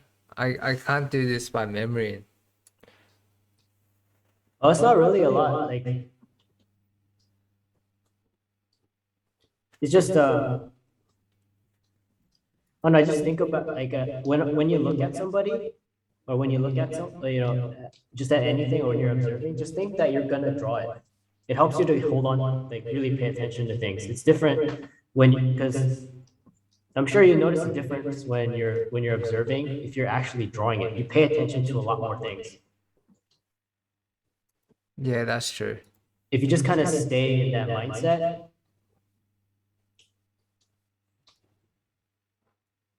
and plus, you also have to do studies of stuff like this. So, all right, well, and then they have their just random, not random, their standard pants, usually clean hem, so they have. And when you do studies with this, do you do it this way? Do you copy them with the paper doll method, or do you use another method to learn it? Oh, if I'm doing a study of their actual clothes, I'll just study the clothes. I'll just look at a picture. I'll just look at several of them, and I'll just kind of draw real quick. And basically, just do you make up a cop, or do you just straight up copy them all? Oh no, if it has to be LAPD, and let's say it's okay, so it has to be LAPD, let's say, right? And your only option is well, you need to figure out what LAPD wears, like what most of them wear.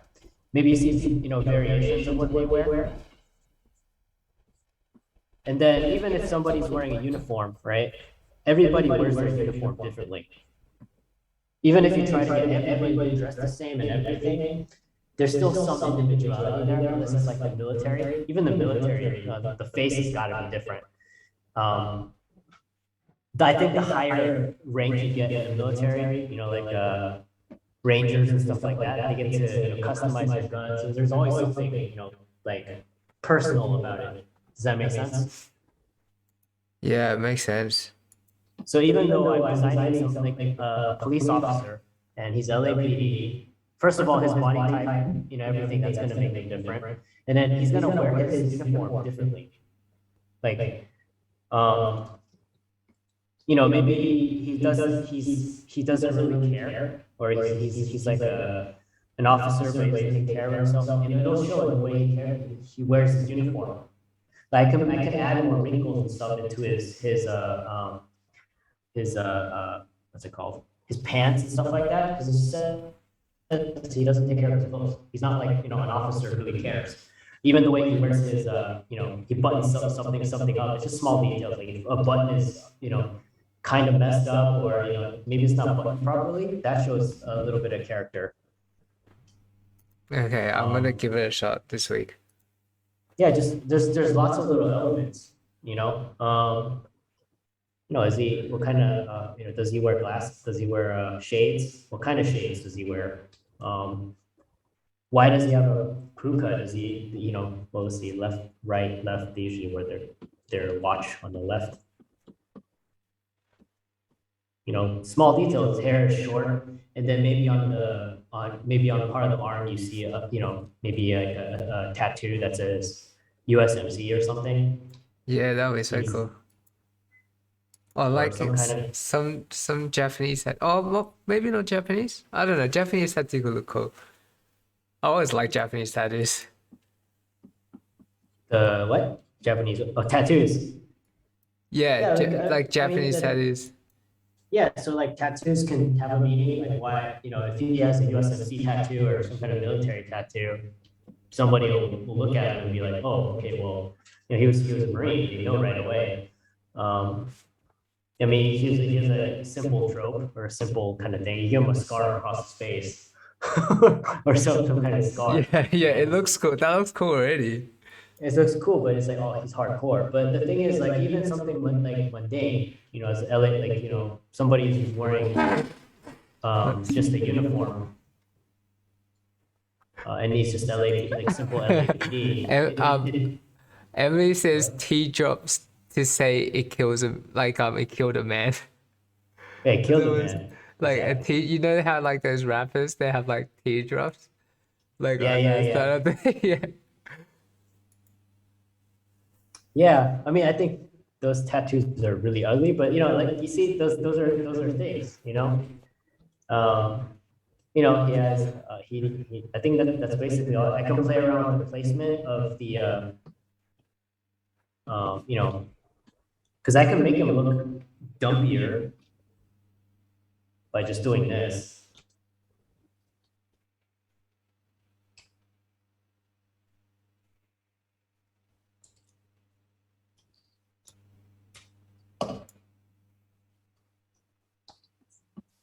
Right?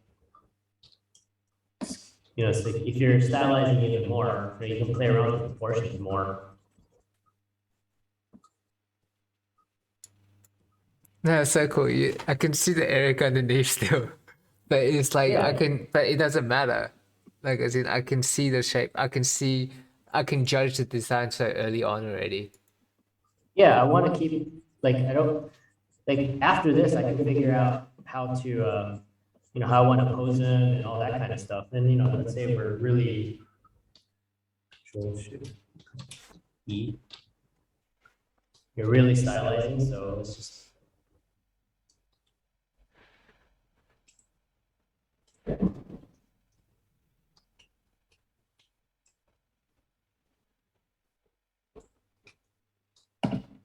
just from that one idea, I can get more That's so ideas. cool. He's almost like a midget, or What's that? Yeah, he's like a midget, but we're gonna like a giant, very giant midget. play around with the hold on. I have to play around with the head size. Control C. Off. Control V. Okay, cool.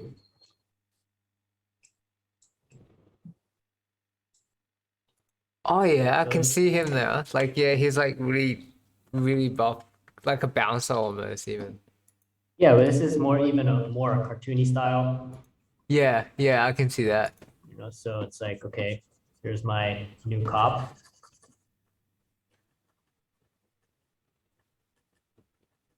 I can change his arm shape. Maybe his hands are like really big, right down here.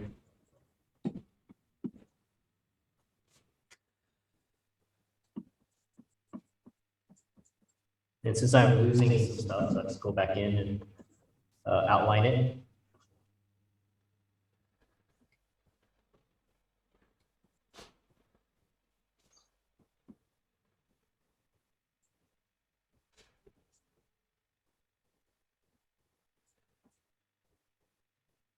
He's got a big head. It's like eyeline is here, and then this is his mouth now. I've been kind of just kind of straight up draw it. That's why I use like a lot of reference, like as in like I use like I don't play around with the proportion and clothing as much as this. Like for my stuff, it's like less stylized, but just because like I take heavy no, because I want to do this. I think this will be like awesome. Like I'm gonna start giving this a shot because I think it'll really push from my usual style. Yeah, it's a lot of fun. So it's like, we know his arm is here. So now, we want to place his gun. Here's his gun. There's the gun clip. He's a serious officer, so buttons.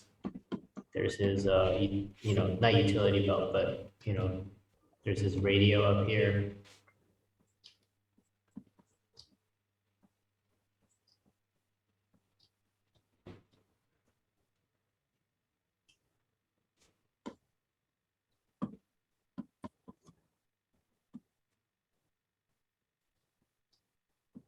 What happens if I do this?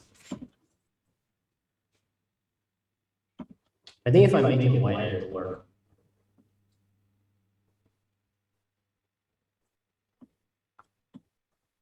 Even wider. It'll walk really weird.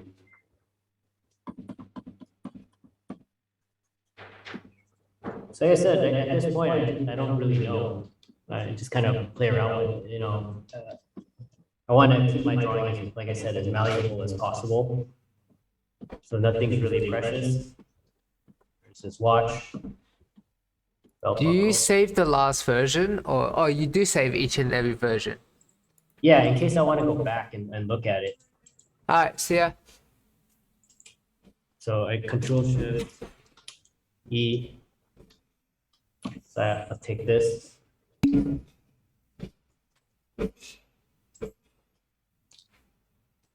Let's make him a little bit wider.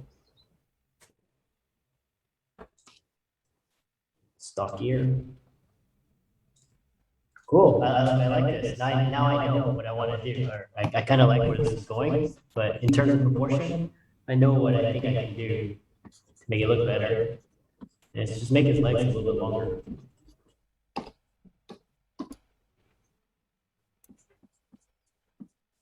Like out to here.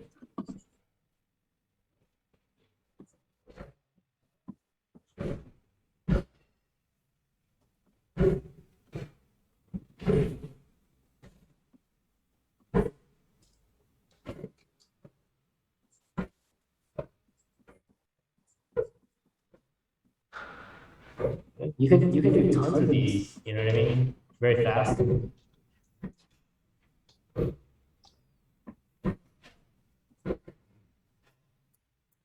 Yeah, I'll definitely give it a shot. Thanks, Brian. Yeah, no problem. I mean, like this. I don't know. For me, this is just fun. So it's like, Yeah. All right. Well, I guess we'll call it there. all right, all right, guys. So thanks for hanging in there, and I'll see you guys next week. All right. Thank you. Thanks, Brian. All right. Have a good night. Yeah. Same to you. And see you guys if.